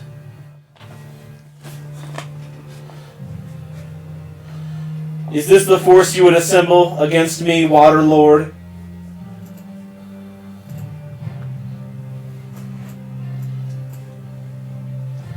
And she's going to fireball everyone in that sphere. They're restrained, they have disadvantage on their saving throws. I'm actually going to counterspell that, John. With my Arcanist ability. Okay. Once per long rest, a counterspell. Nice. Nice. I was like, spicy. As she goes to cast, and it starts just out of existence. It is your turn, Jesse. Visibly frustrated. I'll say to Vanifer, it's like these are just merely subjects. My power is all around you. I will activate the devastation order. Okay. Jeez. Let me read the orb one more time here. I got it in the chat for me and you. Yep, I have it saved to my phone. It will make the land wet. It's a torrential rainstorm. Let's put growers in their effect. Oh, nice. Okay. As you smash this orb, Jesse, that one cumulus cloud envelops into a gray mass of storm clouds as over the entirety of the swamp, a just black storm cloud envelops the sky. And this is the first time any of you have really seen something of this size. You think, sandstorm out here? What, the sandstorm? But then, instead of a whipping wind of sand, water rains from the sky. A weird sight for you guys on Athos that have never seen this before. It might have seen snow, but not rain in most areas, as it starts to rain a torrential downpour, going like you know, if you've been in a rainstorm, it starts real fast. It's not quite ramped up to the full pouring rain, but it is definitely like drop, drop, drop, drop, drop. It's like starting to do that ramping up. So you said the cloud looked like a bunny before. Well, behind the rabbit, It is the rabbit. It is the rabbit. Alright, Jesse, go ahead and roll that Devastation Orb's ability, if you would. Yeah, it's 2d10 to determine when the flooding starts. Yes. But being that we're in a frickin' swamp, it's your call, but like, do you think it would start occurring quicker? It's a safe bet. Okay, so do you want me to downgrade from a D10 to like a 8 or a 6 or a 4 or whatever? Yeah, do 2d8. 2d8. Okay, so it'll be 2d8 hours at when the rain or when the flooding starts. Yes. What was that song suggestion, Jeremy? Oh, 3. God, yeah. 3, okay. So, as you crash the orb and the rain starts to pour, immediately... Where's my DM's guide? Here it is. A thick rain starts to fall, and then, after that, after Jesse's turn, we then go to Jeremy. And then it's going to go Micah and the third guy, Bastian. Can I see the Tactical map? map again, please? Yep. Alright. You're up here with the folks. And the only people... So, do we have the portcullis down? I forget. It's up. Alright. Yeah. I guess I'll take a pot shot with a crossbow and then head down towards the Okay. onto the main floor. You're going to pot shot at who? Just a 1 from, but it's gonna be a 9 to hit, so it's probably gonna miss. Okay, I just... As the rain kind of gets in your eyes, just splats into the moat. I give him a rude gesture as I draw their attention with it. And you drop down into the sun. Anything else? Nope. Okay. Micah. So it's gonna flood in 3 hours. 3 hours. Where's the microphone on your laptop, John? Is it that dot right next to it? No, I'm muted right now, so he won't be able to hear it. Damn it. Sorry.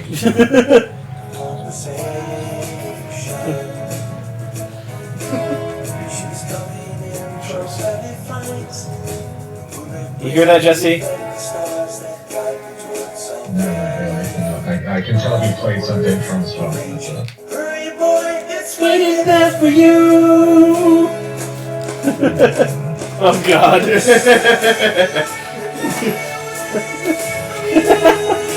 We pan out. It's just him, like, killing the arms outstretched. The camera's like circling. Like, I saw the rains. Oh. Alright. Please don't sue us. Yeah. Those I think Toto's cool. we're having funsies here. Sponsor us, Toto. We'll play it again. We'll always play. We'll always play that song. That'll be the combat song. Oh.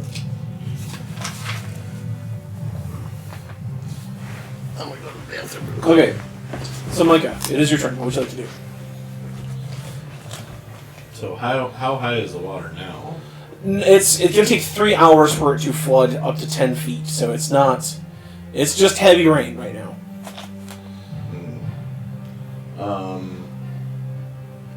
And you said that's a drawbridge, right? Yes, it is down. It's like it's off the hinges. How low to the moat is it? About 3 feet, I'd say. Okay.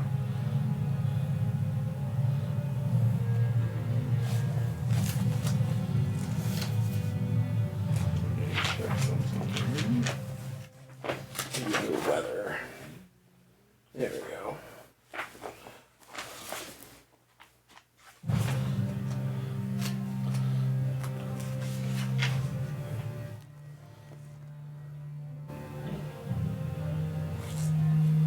Okay, so everything within an area of heavy rain or heavy snowfalls, heavily obscured creatures in the area have disadvantage on wisdom perception checks on sight.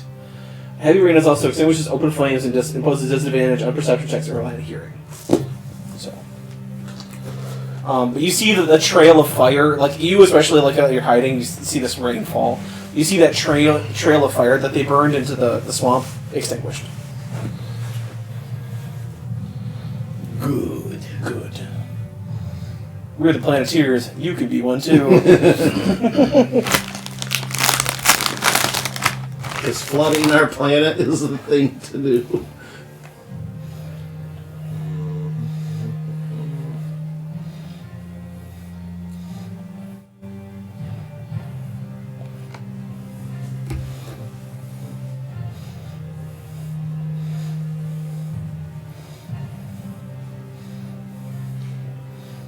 You wouldn't mind nudging the music up here, would you, Jen? It's a little on the quiet end.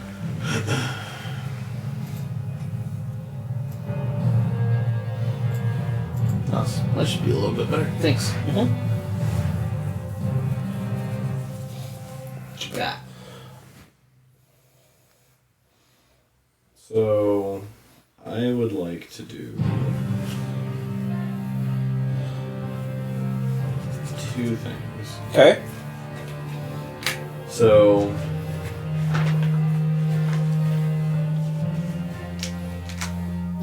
I don't know how likely this is, because technically it's 2 concentration things, but one's a bonus action and one's an action. Probably about 1 in 20. That's not an answer. Yeah, it is. No, that's not. You asked how likely it was, No. and I said probably about 1 in 20. 1 in 20 what's? 1 out of 20 odds of it happening. Oh, well, now we're doing it with odds. That's what. Okay. What would you like to do? So, I want to use Like this hat. control water Okay. to raise the water to engulf the bridge. Okay. And basically just have it, because it's not big enough that I can do a whirlpool or do a crashing wave, but I can raise it up to 20 feet. Okay. Alright, no, that is definitely a thing you can do. So I want, basically it's raise the water to basically just encase them, and then, but I want to move Okay. to in front. So you want to move like right here?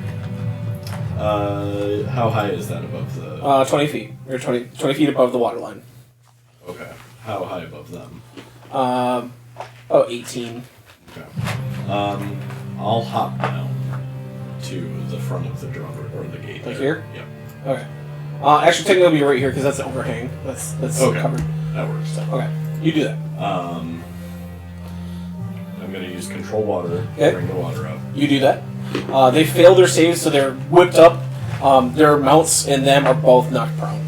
Okay. And basically I want to kind of just like suspend the water on them and do...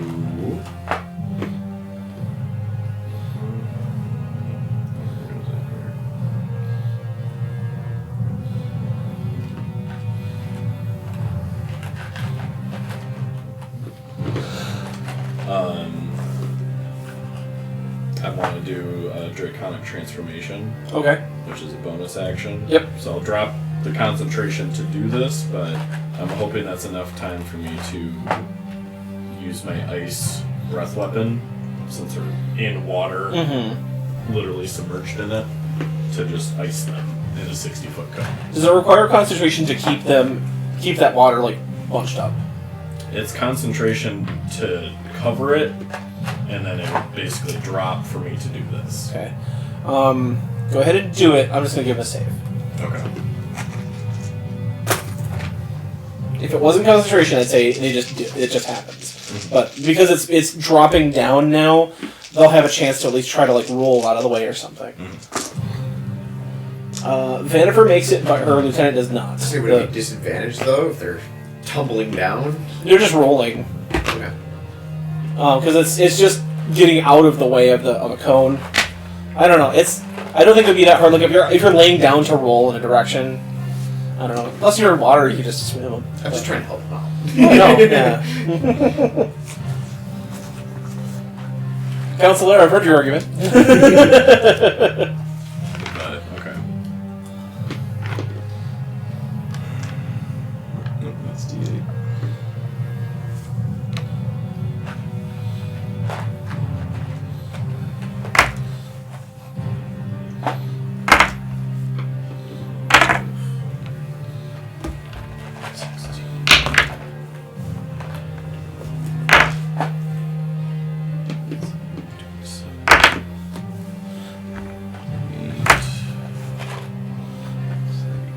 Three. 34 ice damage. The one called Elazar is frozen in place. He has 10 health left, and he is like Iceman, like Sub-Zero'd, like covered in ice, like as it covers him. Vanifer, She gets like iced over for a second, but is able to break out and kind of duck into the water, and she just vanishes. Like you see her go because it's black brackish water, so she just you see her and just but you saw her like her hands covered in ice and her arms get iced over. So she got hit, but she didn't get frozen. Would anybody on Athos know at all how to swim? No. Good question. No, not really. Yeah. So yeah. Let's see. So maybe me, Piretta, someone's been in the jungle, been in the maybe. Most animals are born with the innate ability to swim at birth. Yeah, that's true. It's been a while since they've had water here. With that, Bastion is going to get his implement. That'll be his move. Ooh. And he's going to dash on his mount and says, "Retreat! Retreat! They call water from the sky!" And he starts to ride this way. And that's going to be the end of their turn. Back to the table. You hear in the distance a crash, Jared, and the rumble of thunder as when this storm kicks up and the rain starts to fall, you actually blank out for a second. And it's you and a younger elf, kind of like probably in your 80s, but like would be like elf, like late 20s, Okay. in the woods in a rainstorm getting caught. You say a rave. And you're kind of like riding, and you're both kind of wet and covered in wet clothes. Mm-hmm. And you both kind of smile at each other, and you build a fire, and one thing leads to another. You spend the night together, and he says, "So you're going in the morning to become the archpriestess, huh? Well, Miranda, I hope you can pass the test." And you kind of nod, and knowing that you have someone out there that believes in you kind of helps. And then you snap back, and then you see the rain covered. You're shaking it so much. The rain had covered again, like where you're seeing, and you're like, rain? I haven't seen rain in years. And Wait, I've seen rain? that's where it hits. And fire. Everyone is kind of stunned. Like, they stop. We start with the initiative at Windharrow. She cackles as she rides past. She's like, "Oh, this is new. Okay." That's her turn. She's stunned. Cultist, they are stunned. Thurl, he continues riding, but he also stops kind of at the other side of the Siegebreaker, and he just kind of puts his hand out. And he is stunned. Irisi follows behind, and she kind of looks up at the sky, and she is stunned. Mercs, they are stunned. You, having been the only one who knows what the fuck is going on right now, are the only one that gets an action this turn. Okay, and you said she's more or less Can ready. you move? Yeah, I was just can you gonna move say, further on. Please? How far Like past the Siegebreaker because they're mounted. There we go. out here? Yeah, and then she's back there too. And dead. She's making mud angels, alright? Alright.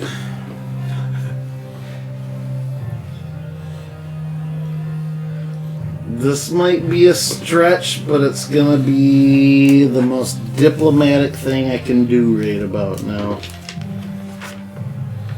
I am going to... Have any of you played euchre before? yeah, right. I'm going to cast Geas on her, but I'm going to say, and this is genuine, ally with us, and all will be explained. She has to make a wisdom saving throw, if she so chooses anyway, I guess. On which person are you casting with? Irisi? Yeah, I want to say her because she's the more influential person. I know she'll be a stronger roll, but It's a nat 19. that's what She's But confused. Why would I she do does anything? look at you. I'll however. I'll still, yeah. That's her action, but she meets your gaze. She recognizes that she fought something off, but you still see her, like, regard you, and then she turns to kind of still ride toward the middle of the swamp. Can I still say something? Yeah. I will say, in Elven, this concerns all of the elements. You shout that at her as she kind of continues to ride away. But you say that, she hears it. You hear her kind of look back again. So whatever you yelled at her, she did hear. Okay. Back to this action here. First up is going to be the barbarians. They are stunned. 2 archers. They are stunned. Minor, give me a... No, you have seen some type of this precipitation. You are not stunned. Yeah, maybe not quite this much, but I've seen rain before. You're freaked, but not to the part where, like... Yeah. Like, oh, It'd be like if you walked outside and it started raining fucking blood. That would be like, what? And Oh, what? yeah. But I still have an action, huh? You still have an action. The guy trying to get away. I want to take aim. Bastion. Okay. I'm going to take aim. Let's see if I can hit him first. Okay. Yeah, about a 27 to hit. Go ahead. Give me is another strength here? Yeah, strength save. DC 17. Nat 1. You see him Nice. get kicked from the Onyx, and he falls face down into the mud and slides. Yep, I'm tripping him. Yep.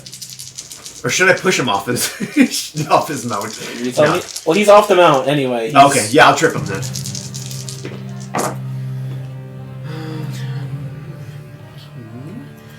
That's 30 damage. Okay. He's down in the mud. He picked himself up. He's got an arrow kind of out of his back. You see this red kind of welling in from the wound.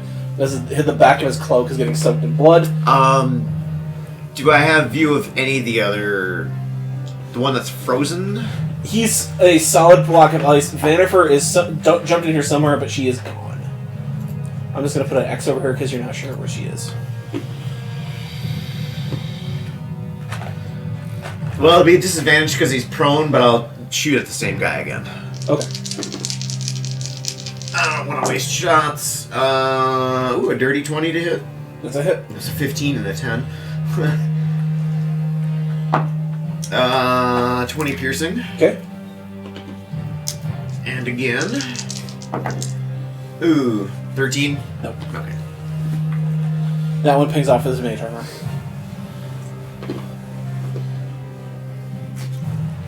Okay. Alright. We did minor. We did the razor crests. Here, whatever the fuck their name is. They flee. They're just gone. They're gone. They go running off into the woods, just off into the swamp. If they were freaked by Jesse's statement, the fact that he made this guy cry solidified that. So they're gone. Elazar is frozen in a solid block of ice. Vannifer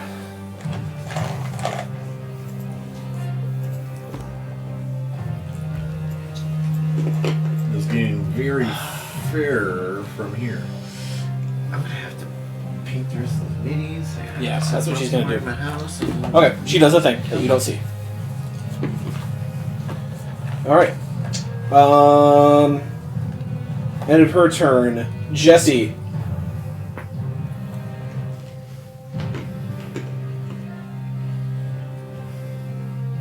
I don't see where Vannifer is. Nope, you saw Micah run and have a wave of water kind of push them up, down on the ground and then blow ice over it. You saw her lieutenant get completely iced over, so he's in a block of ice. But Vannifer went over the side into the moat and has not surfaced yet.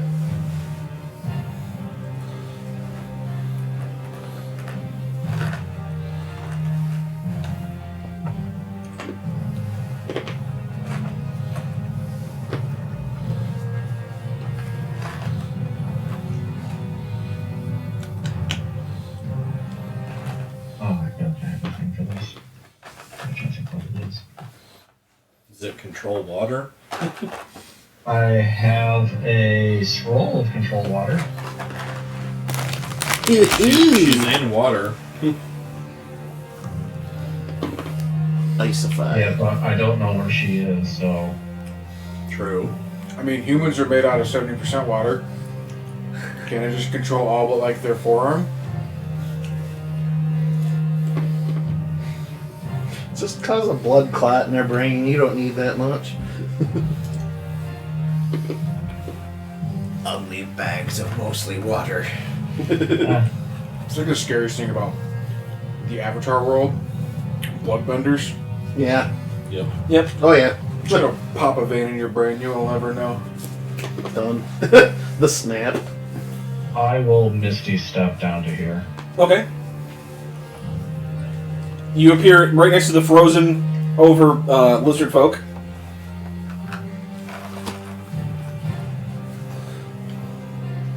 Can he hear me? He's in a solid block of ice. So probably not. No. You can see his eyes are still moving, and his chest is still breathing. So he's still alive, but he is trapped completely in ice. Yeah, he'll asphyxiate before too long. Accuse Metallica.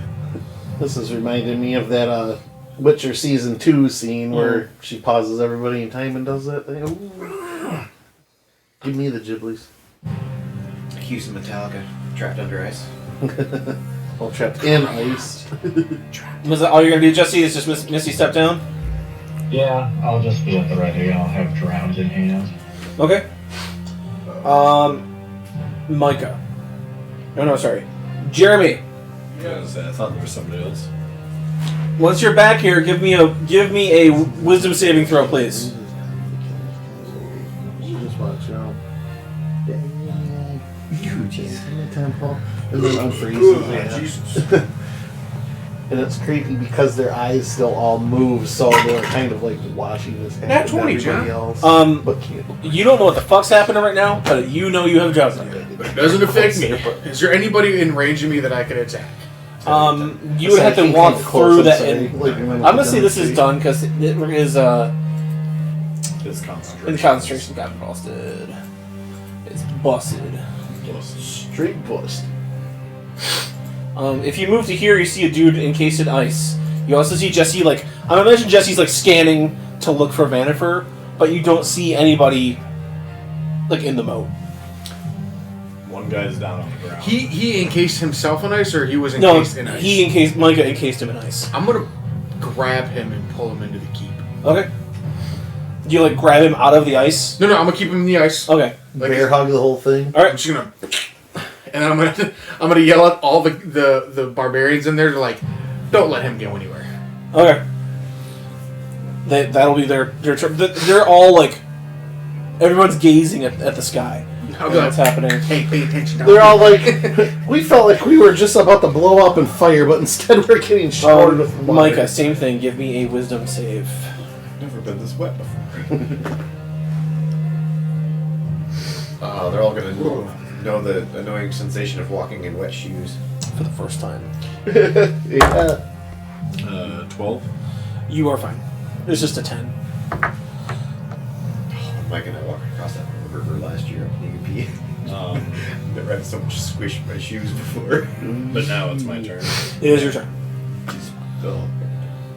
No thanks.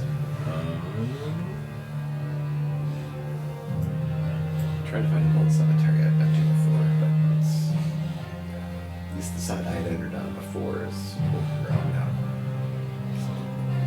Reclaimed by nature. It is a place I want to include in my book. Thanks. Will be appropriate.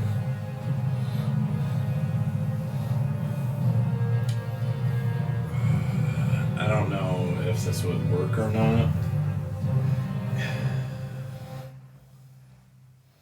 Would dark vision or blind sight help me see through the water No. at all, or no? Okay. No. I wasn't sure if it's just like thick or what. Thick. It would be, like, if it was dark outside, you could see, like, shape outlines of people. Do you have locate object? Mm-hmm. No? So.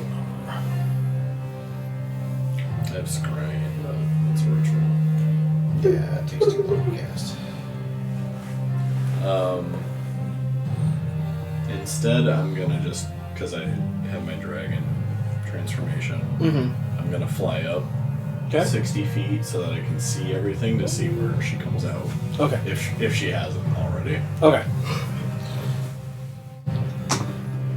Alright.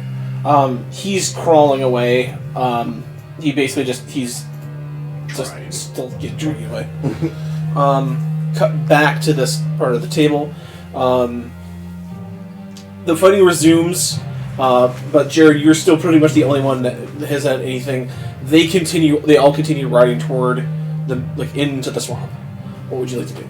I'm gonna these guys look like they more or less have a handle on They this, right? vastly outnumber these cultists. Okay, I kind of figured. We got our fortress with this. If we can't you defend kind of it. figured that their job was to make a distraction so that the main force could get through. Okay, I'm gonna use wild shape to transform into something somewhat inconspicuous, like a flying insect or something. Okay. Trail them. Like a wood wasp. Yeah. Yeah. Okay. Just something where they won't notice me or take foot and a half long wasp. Yeah. Okay. They won't take particular interest. You fly off. Okay. As you follow them, the rain kind of continues to pour and pour, and you see part of the trail that would lead to Marshy Keep is already washing out. So they pull to the side and they go to the tower. Okay. And you see them enter the base of the tower. Okay. That's it for that. Okay. Back to this, top of the order. Your men have taken the frozen Elzar. Minutes go by. Vanifer has not surfaced. So everybody gets one. I'll just say, what would you like to do? The other guy, Bastion, is also still crawling away. He's got an arrow deep in his shoulder, and he's got another arrow deep in the back of his thigh. We can't see Vanifer even from this vantage point looking down in. She has not surfaced. I know what I want to do. What would you like to do?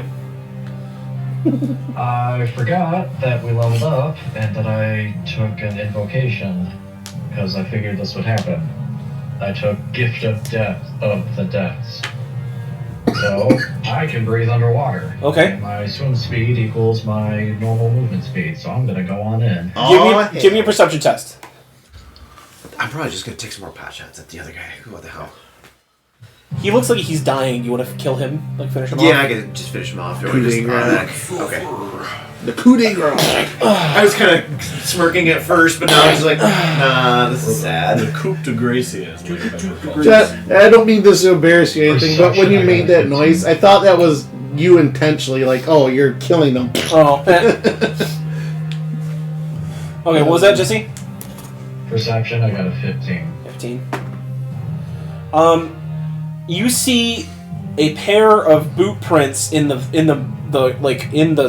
floor of the moat lead to the shore, and then in a tall pile of grass you see Vanifer's cloak and her shoes, but other than that, no sign of her.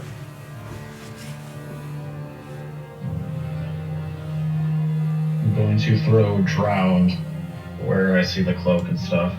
Okay, it impacts nothing. Alright, I'll recall it back to me.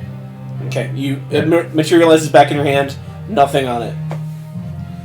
I will shout to Snafu to scan that direction. Okay. Go ahead and give me a perception test. This is where I'll probably get a crappy perception test. 18. You see what appears to be broken branches 30 feet out. She's already booked it toward the ridge line, toward the higher ground of the mountains. Okay, so she's heading south out. She's heading west, the west. toward the mountainside. Okay, I'll hollow that out. Branches to the west, broken. She's heading that way.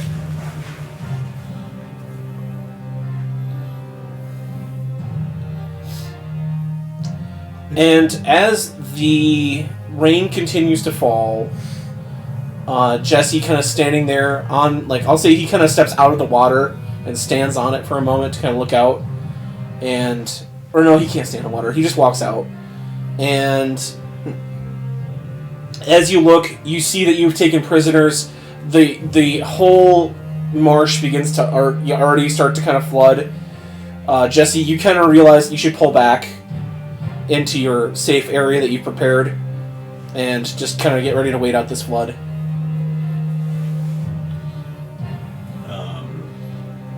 So I heard and saw everything they were saying.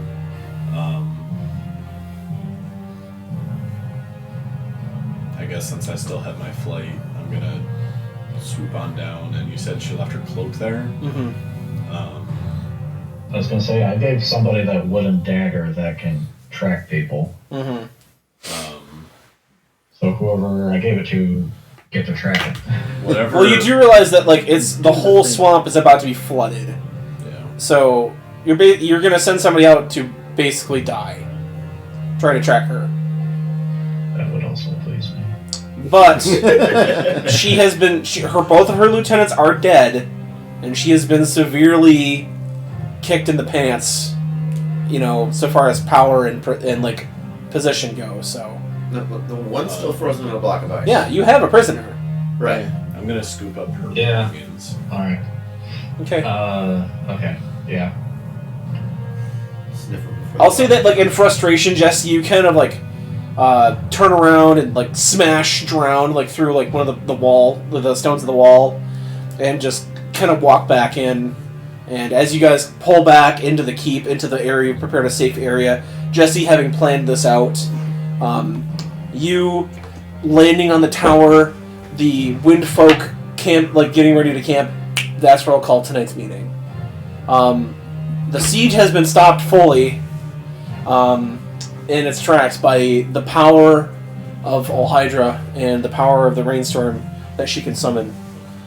So that'll be... I'm going to give you guys another 10 experience points tonight. Woo! This will be the final night of week 2. So starting when you actually are back all together as a group, you can get your second intrigue action against, or your third intrigue action against Andropinus, and it will be at advantage because that's what you picked last time.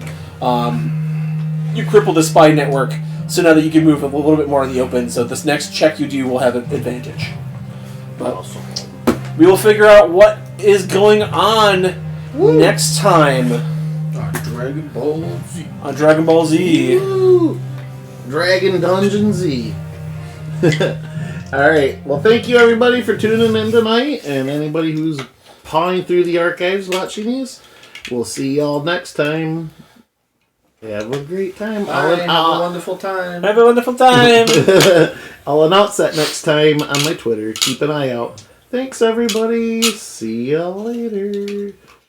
I gotta find my end screen.